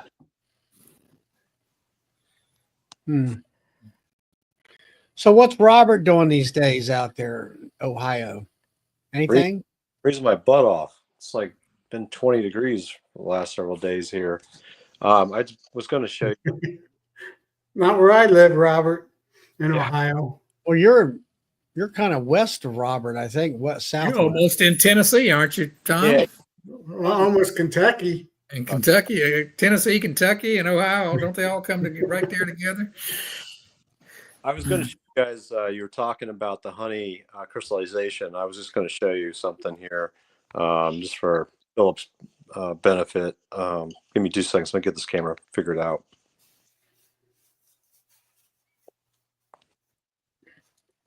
We can blow you up.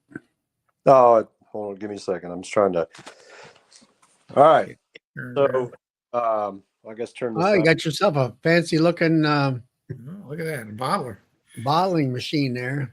Yeah, if I can figure out how to get this camera to, I don't know what you guys are seeing. So Well, we're seeing the bottom end of it. Okay, turn it, bring it up. there we you go. Okay, sorry. Back So- up some. Plastic. Yeah, I don't know if I can get back any much further. But anyway, what I was going to say is, I bet your wife loves you. That's his kitchen. He's not no, getting dinner. He's not getting dinner cooked tonight. this is my. I have a duplex, and this is my. Oh, okay. This is my honey kitchen. Just go ahead and tell us it's your doghouse, right? Yeah, yeah. I So gotta show that picture to my wife. Say, hey, I'm taking over the kitchen. yeah, yeah. It's There you go. There you go. That I'll see better now. Yeah, it's pretty ridiculous right now. I've got just stuff Frames everywhere. over there. Yeah. So It actually looks pretty organized as far as chaos. My chaos looks a lot more disorganized than that. well, what I was getting at is I had just decrystallized a few buckets of honey over a couple weeks, and for bottling purposes here, and the bottom of the bucket had a little bit of crystallization. I mean, I decrystallized the entire bucket, but when you get down to the very bottom, sometimes there's just a little bit of crystals down there in the bottom. Yeah. And this is what happens. So these right here,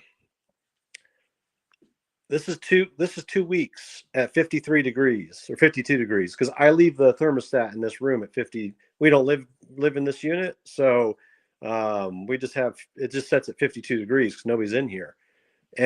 But see that is solid. I mean, it's rock solid almost. That happened at 2 weeks at 53 degrees.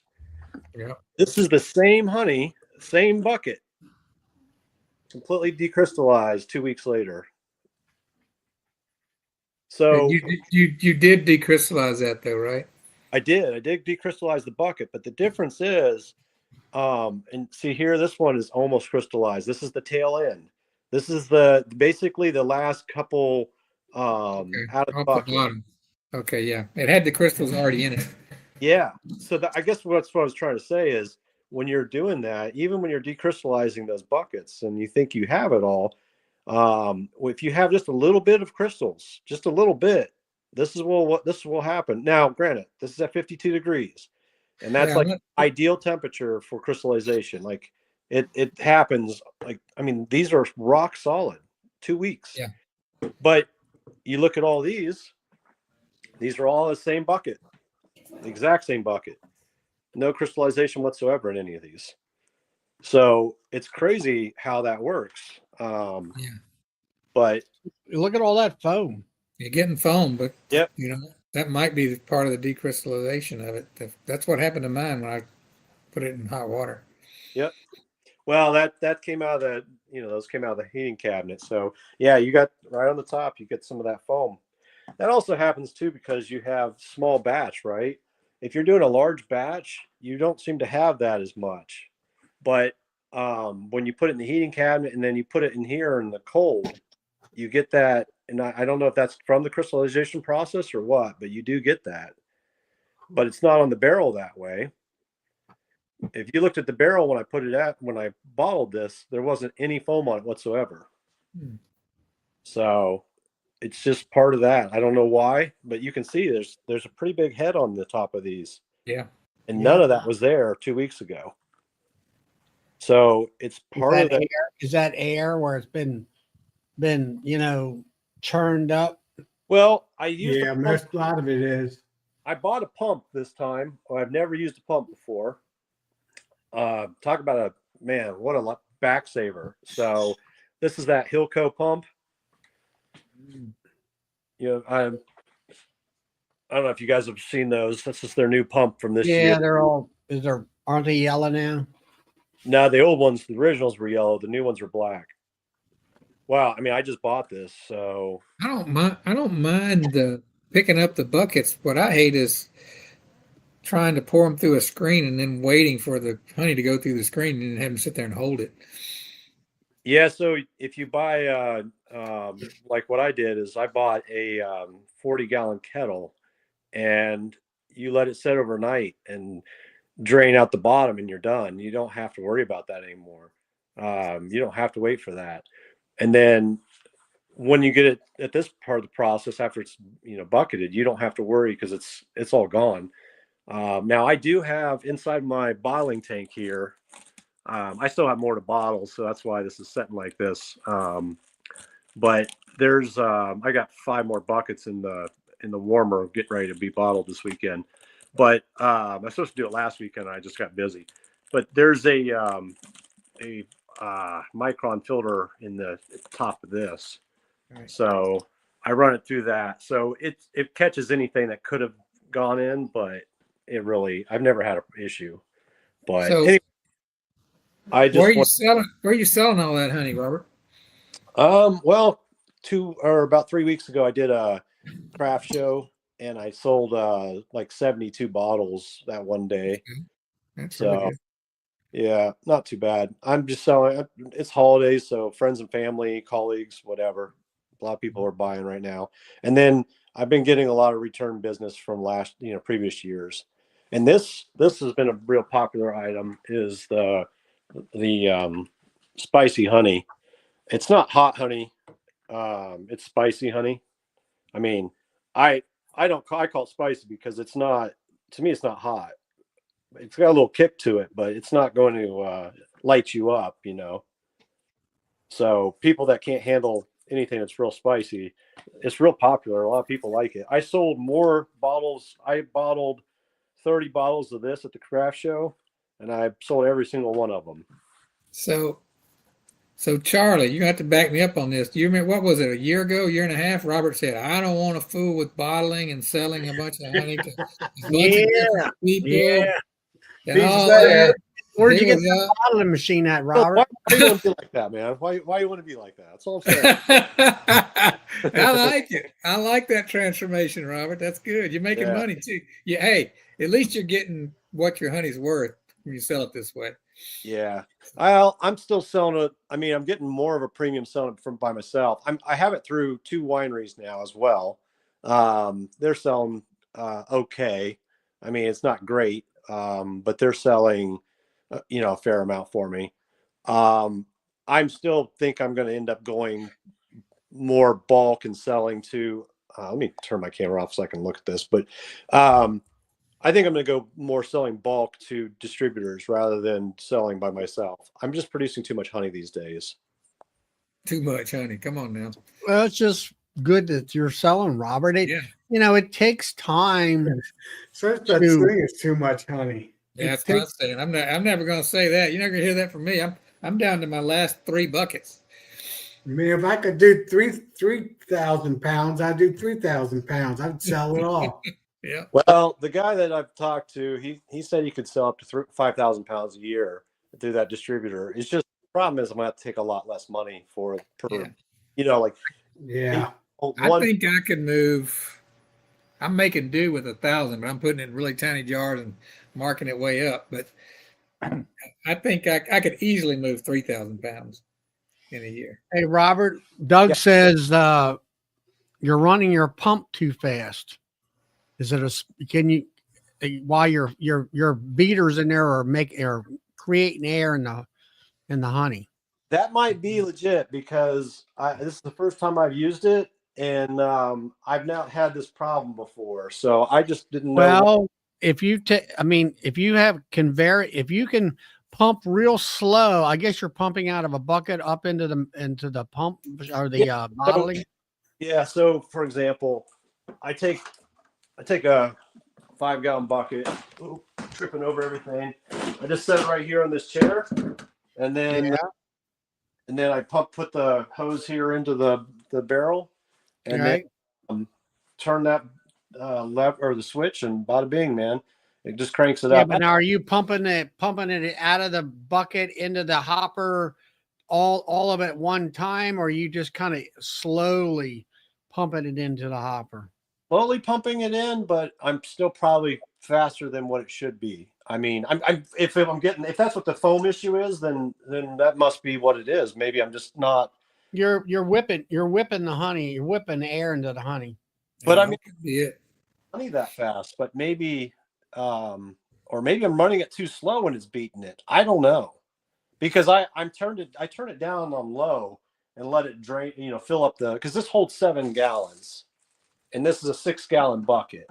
So I can put this whole bucket in this hopper and then I let it settle for just a little bit. And then I come in and bottle it.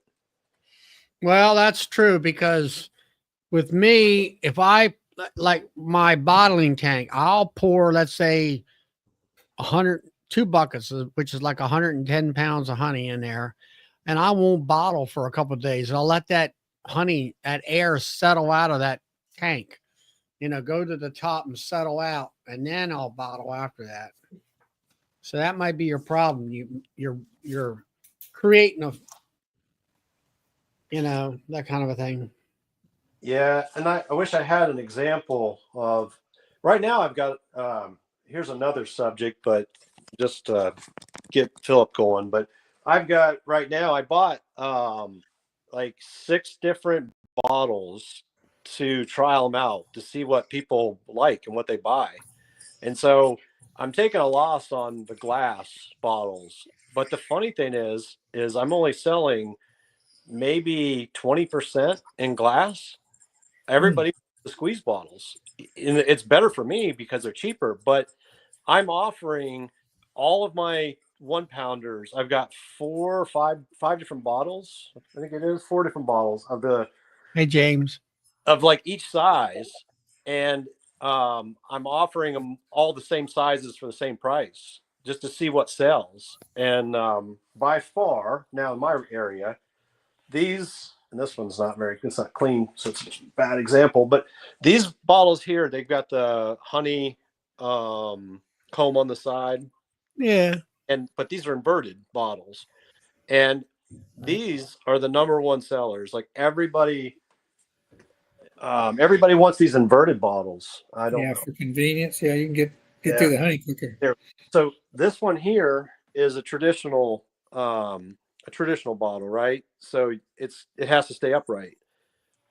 I sold none of these, not a single one.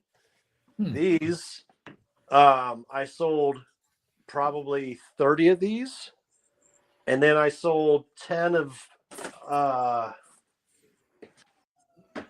these. These are the glass, right? The traditional classics. Yeah, Queen Line or Queen Classic. Line. Yep, I sold 10 of those, and then. Oh, What did we do? Losing? We lost them. the lights went out.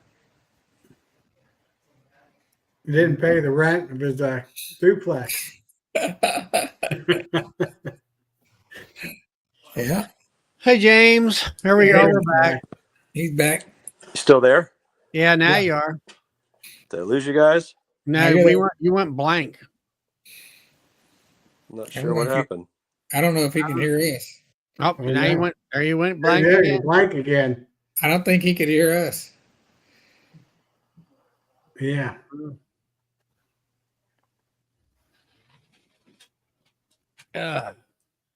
He's gone. He'll probably get back in. Yeah. Once you figure out what's going on. One thing I found out is I had these little samplers, and some of them had black lids and some of them had gold lids, and the gold lids outsell the black lids like 4 to 1. And there's exactly the same honey in there. They just like the gold lids. It's black. So, but all of mine are black now. I ordered some gold ones that will be here Wednesday, but they're all they like the gold lids.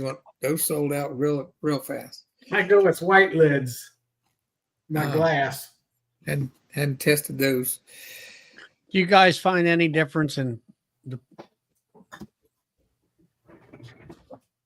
I only sell Queen Line 1-pound bottles and 3-pound mason jars. I used to sell more, but all my suppliers that sell it for me don't say just do the 1-pounders. All right, Robert, you're back. Yeah, I was just trying to tell you that the 2-pounders, I didn't sell many 2-pounders. I have 3 different 2-pounders. I've got the 2-pound queen lines, and I have the 2-pound inverted. Well, I have inversion on all of my. Everybody wants inverted ones. And then I have the same exact honeycomb ones with the that match the 1-pounders. But I sold a few of those. I probably sold 10 of those. But and then I only sold 2 of these to a couple of older ladies. They just wanted the cheapest thing on the table. I forget who was saying that before, but that's Right. reality. Is They that look. plastic? Is that No, it's plastic? glass. Or glass? Okay. It's glass. It's Well, only an plastic. 8 ounce. It's a nice jar. Yeah, but nobody wanted it. I mean, literally two old ladies. They looked around the table and found the cheapest thing they could find, and they bought this. I mean, I thought they were like real pretty, and people would want them because of that. But Right. they just become an item that for the low end buyer, which is fine. Yeah, you need that. You need some of that. I only bought 3 cases of these in total, so 36 bottles. So, but I think I've sold 4 in the last 6 months. Like, these don't move. Well, I think the first thing you need to do is, like you say, if you say you're inverted bottles, that's the ones you want to go with, and you got too much choice there. Actually, the choice has been working for me because it's funny because people buy, they want what they want, which is kind of weird. And it doesn't cost me anything different. Like, I didn't pay any more or less for any of the bottles. The variety, I do have a variety. I guess, if I was stocking a shelf, I wouldn't do that. But right now I'm just trying to fill out everybody and see what they want. But it's been interesting. I didn't think that originally I didn't think what people are buying is what they would want. I thought everybody was going to want this glass, or this little pretty one, but that's not reality. I only sell of these glass bottles. I only sell probably, I don't know, 20% at most in Yeah, glass. that's how I am. And 80% plastic, Robert, Yeah. 20% glass. where do you get your inverted bottles now?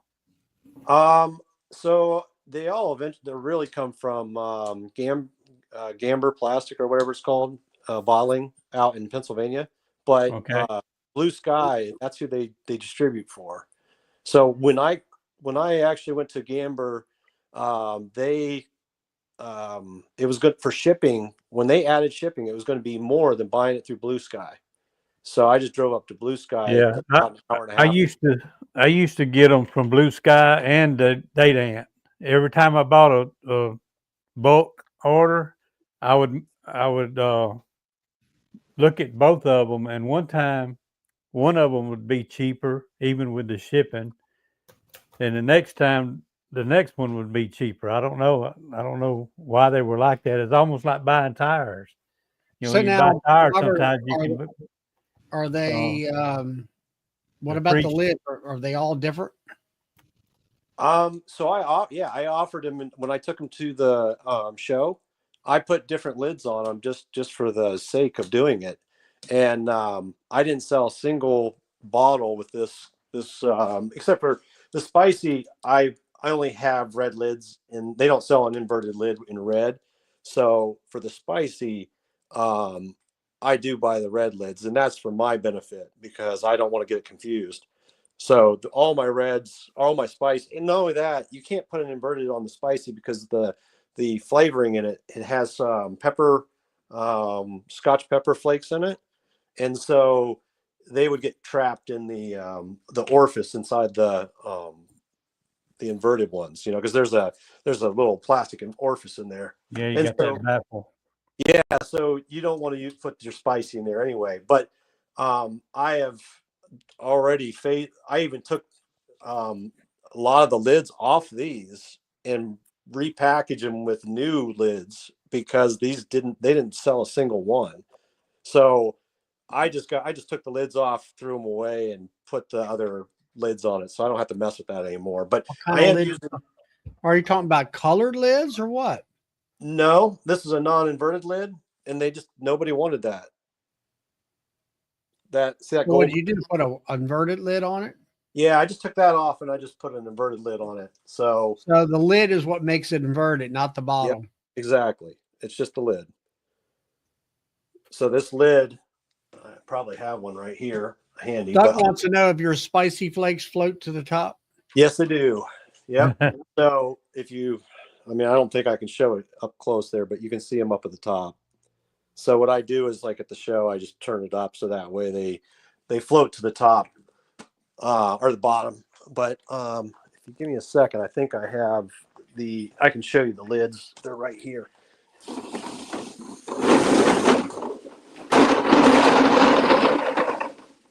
Well, you got that. What is that? A gold looking color, a regular lid on there? That's what you got? Yeah.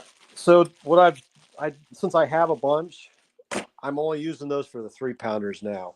Well, I can't. I'd have to break this. Hold on. I have one with the broken seal on it right here. So give me a second. Maybe. I got an inverted lid right here.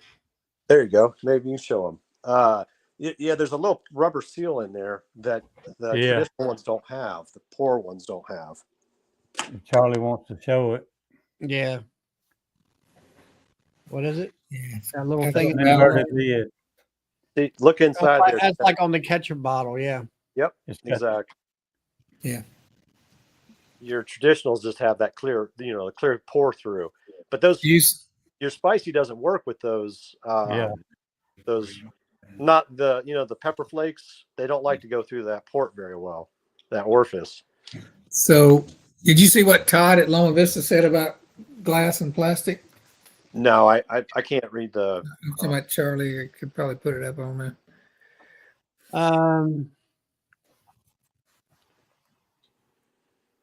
Yeah. Todd's going from plastic to glass because the tree huggers out there don't have any micro plastic particles.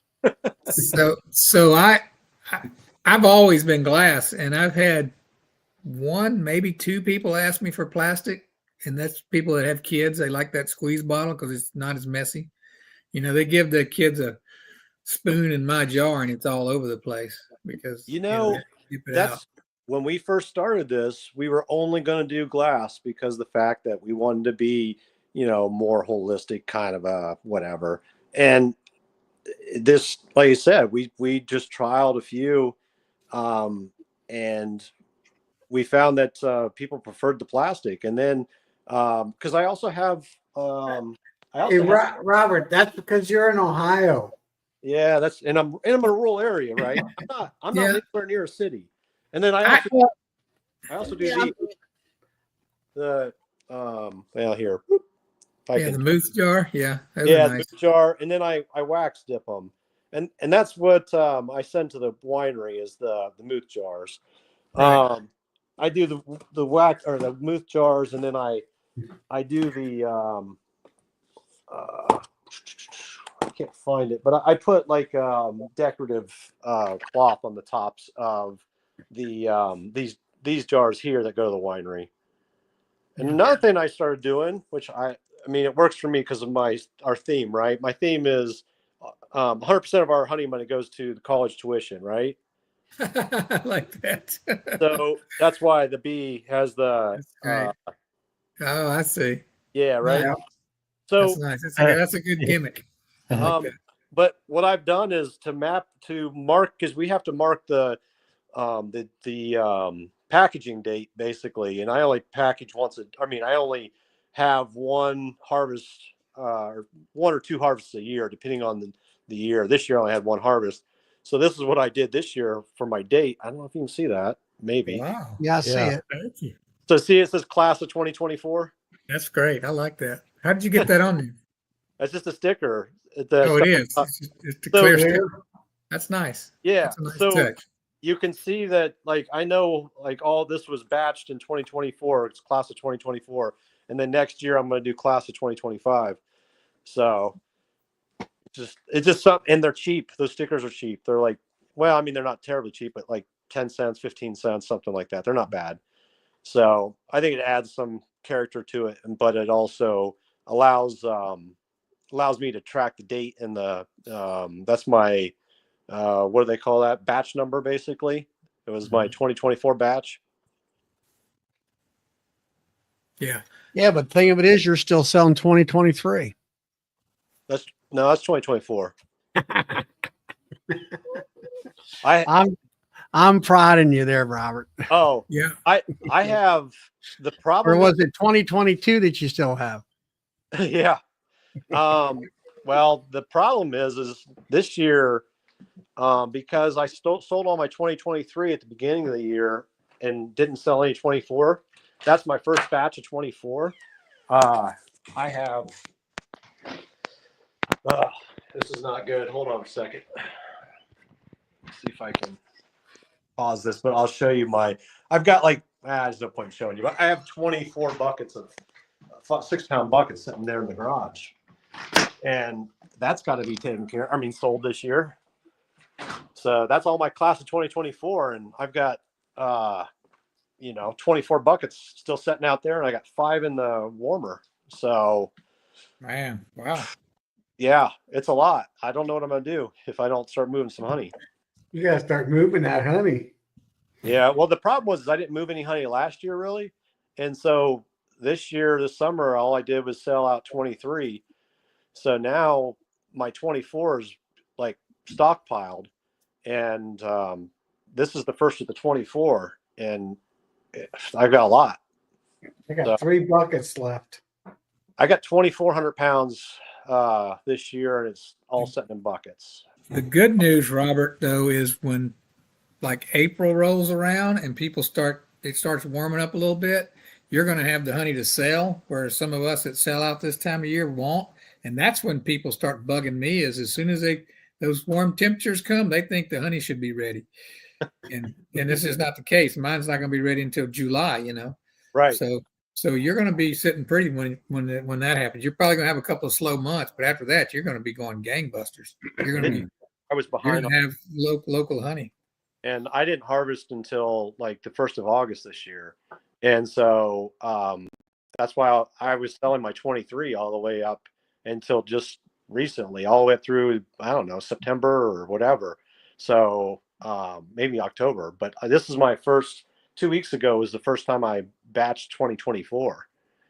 So I have a lot. Like I said, 2,400 pounds sitting around here, minus whatever 72 pounds. So well, that's not really 72 pounds, because I did 72 bottles. I did some 2 pounds, some 3 pound, but mostly 1 pounders. But I sold 72 bottles. Well, you have to do a few more markets there. That's all I can tell you.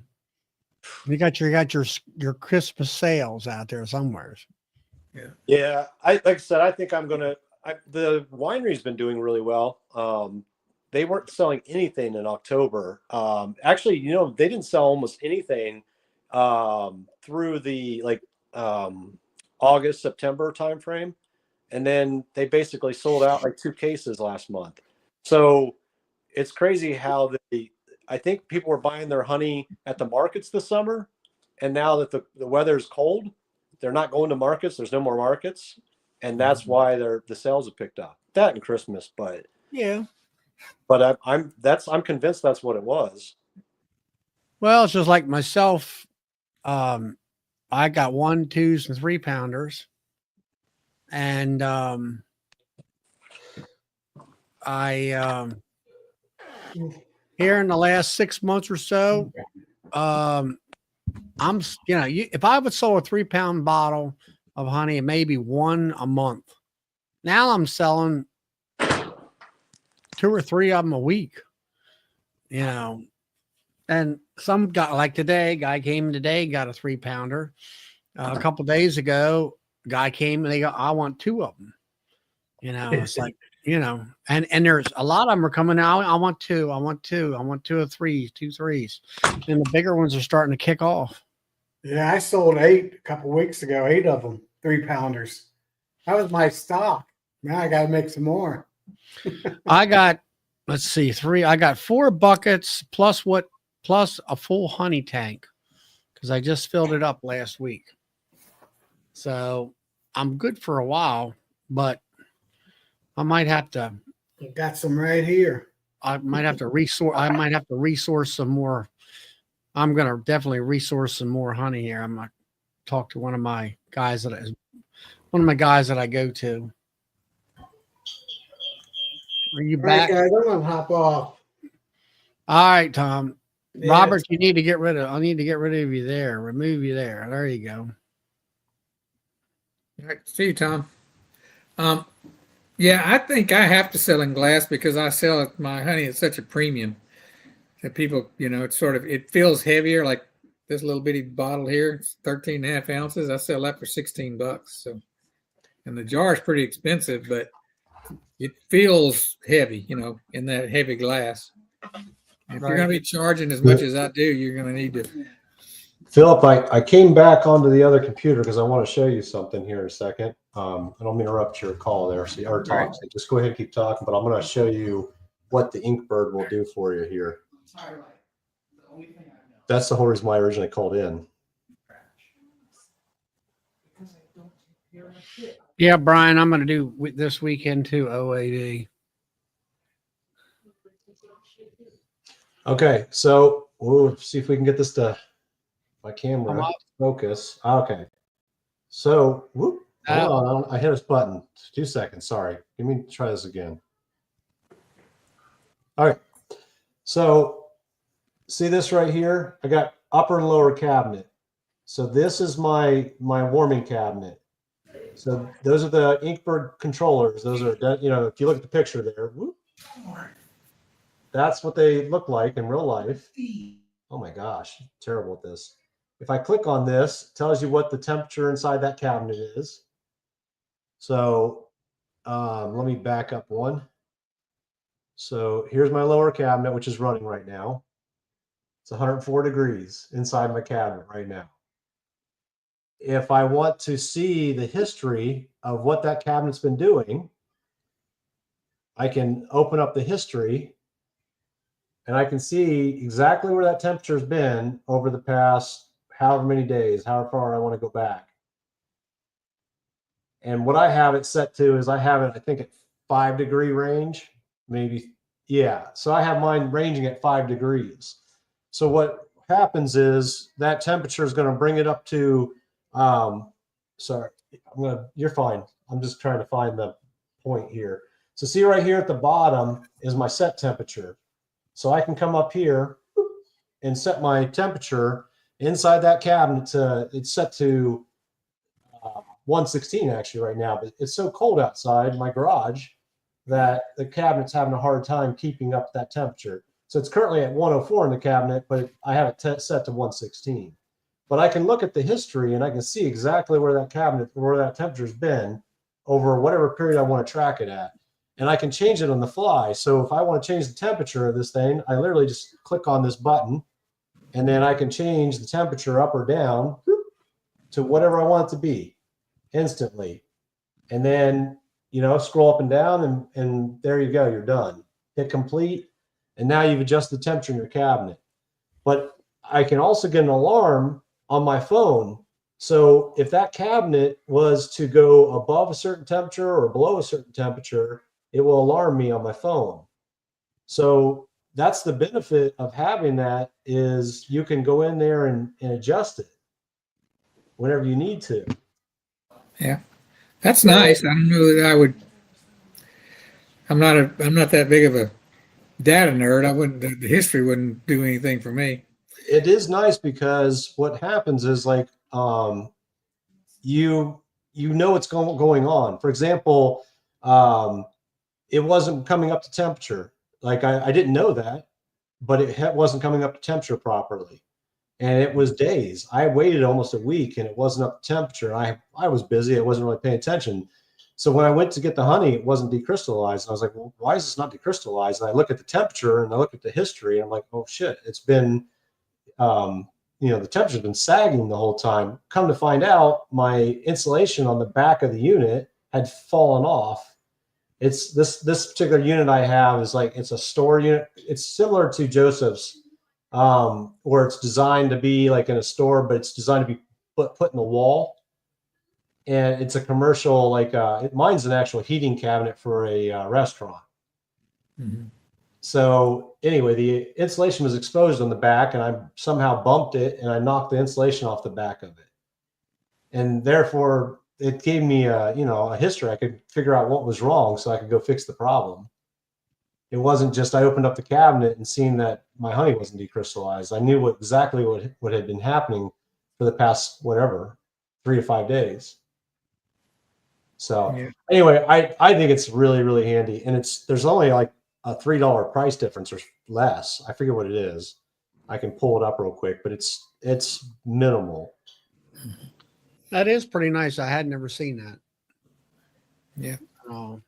Yeah, I would highly recommend it because, like I said, also you can get alarms if you need, like, I don't know, like if you're under temperature or whatever you want to do. If it gets too hot, you can have an alarm, especially when you're setting it up originally.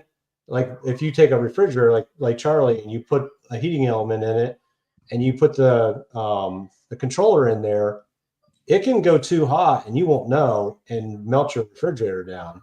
I mean, there's a lot of images out there on the network, on the net like that. But yeah, so that unit is running $38 on Amazon right now. So you're not talking, I'm sorry, it's $35. That's cheap. Yeah. Yeah, I think mine was about 40 or 50 bucks. No, yeah, I'm wrong. Look, this is the non-Wi-Fi version. We can't, it's too blurry right now, Garrett. It's $35 for the non-Wi-Fi. Right. The Wi-Fi version right below it is $49. Okay. Not bad. So for the $10 difference, I guess $14 difference, I would highly recommend going with the Wi-Fi. It's super nice. I agree with that. Sure. Yeah. I was actually going to buy one of those for my little space heater in this building, but my space heater does kind of like Phillips mixer. Once it loses power, it won't come back on. So I didn't buy it. Probably a safety feature. Yeah. Yeah. These controllers too, and I don't know if you have need for that, but they have a cooling cycle as well. So you can set it so it heats and cools. Yeah, I that's originally wired my fans in, so if it hits a certain temperature, it would turn the fan on, but that was kind of a pointless act. I would rather the fan be running the whole time, so I switched it. Yeah, because when I first started my hot box, I had 2 buckets on the bottom and I had a bucket on top of a bucket, but I didn't have a fan in there. And that top bucket, that's where all the heat was. That was always really liquefied. And the bottom ones were kind of slushy. And then I bought a little Amazon, I don't know, let's say a 10-inch fan, and overall width of the fan, put it up on the shelf up there where to blow the heat around and around. And then after that, everything seemed like all the buckets maintained the same liquefaction and everything.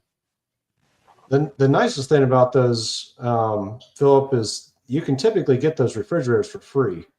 Because people, once the fridge dies, maybe not the commercial ones, the stainless steel ones, people think they're gold, and they'll still charge a couple $100 for the cabinet. But if you get a home version, it doesn't matter if it's stainless or white or whatever, they'll give it to you for free if it's not cooling properly, because you just can't repair them. They're just not cost effective to repair them.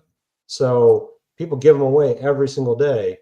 So for $38 or $35 or $49, whichever way you go with it, it's well worth the money. And you got to store your honey somewhere anyway. So I store not all my honey. I store what I can fit in my warming cabinet to keep it deliquified or decrystallized. So typically, like the top of it, I'll have 6 cases or something of honey in the top, and then the bottom I put buckets in it. Mine's a little bit different than Joseph because mine's a commercial unit like Joseph, but since it's a food heating cabinet, there's an upper and lower section. Bottom will fit. I can fit, oh shoot, 8 buckets in the bottom, and I can fit like 6 cases in the top.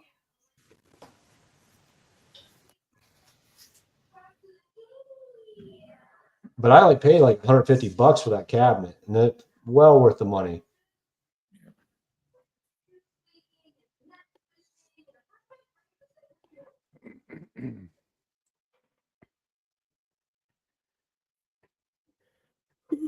Well, I'm gonna probably need to get off here too, Charlie. I got market tomorrow morning early. Yeah. It's 10:30 here on the East Coast, so I'm gonna go ahead and shut the chat down. And all that. And until next time, we'll see you next Friday at 8 o'clock Eastern Standard. All right. And all that stuff. So we'll catch you all later, everyone. Thanks for night. coming in and taking check out Joey's show next Saturday, December the 21st. 8 p.m., Joey? 7. It's 7 7 p.m. Central. 7. We'll be 7. on 8 tomorrow p.m. too. Yeah, 8 p.m. Eastern Standard, 7 Central, for the Hives for Heroes Yeah. Phillips Yeah, raffle. giveaway, I guess. raffle giveaway type of thing. And Joey will be on tomorrow night too. Yeah, Joe will be on tomorrow night. I'll probably be hanging out with him. So, all right, we're going to go ahead and shut down. We'll catch you all later. All right. Good night, everybody.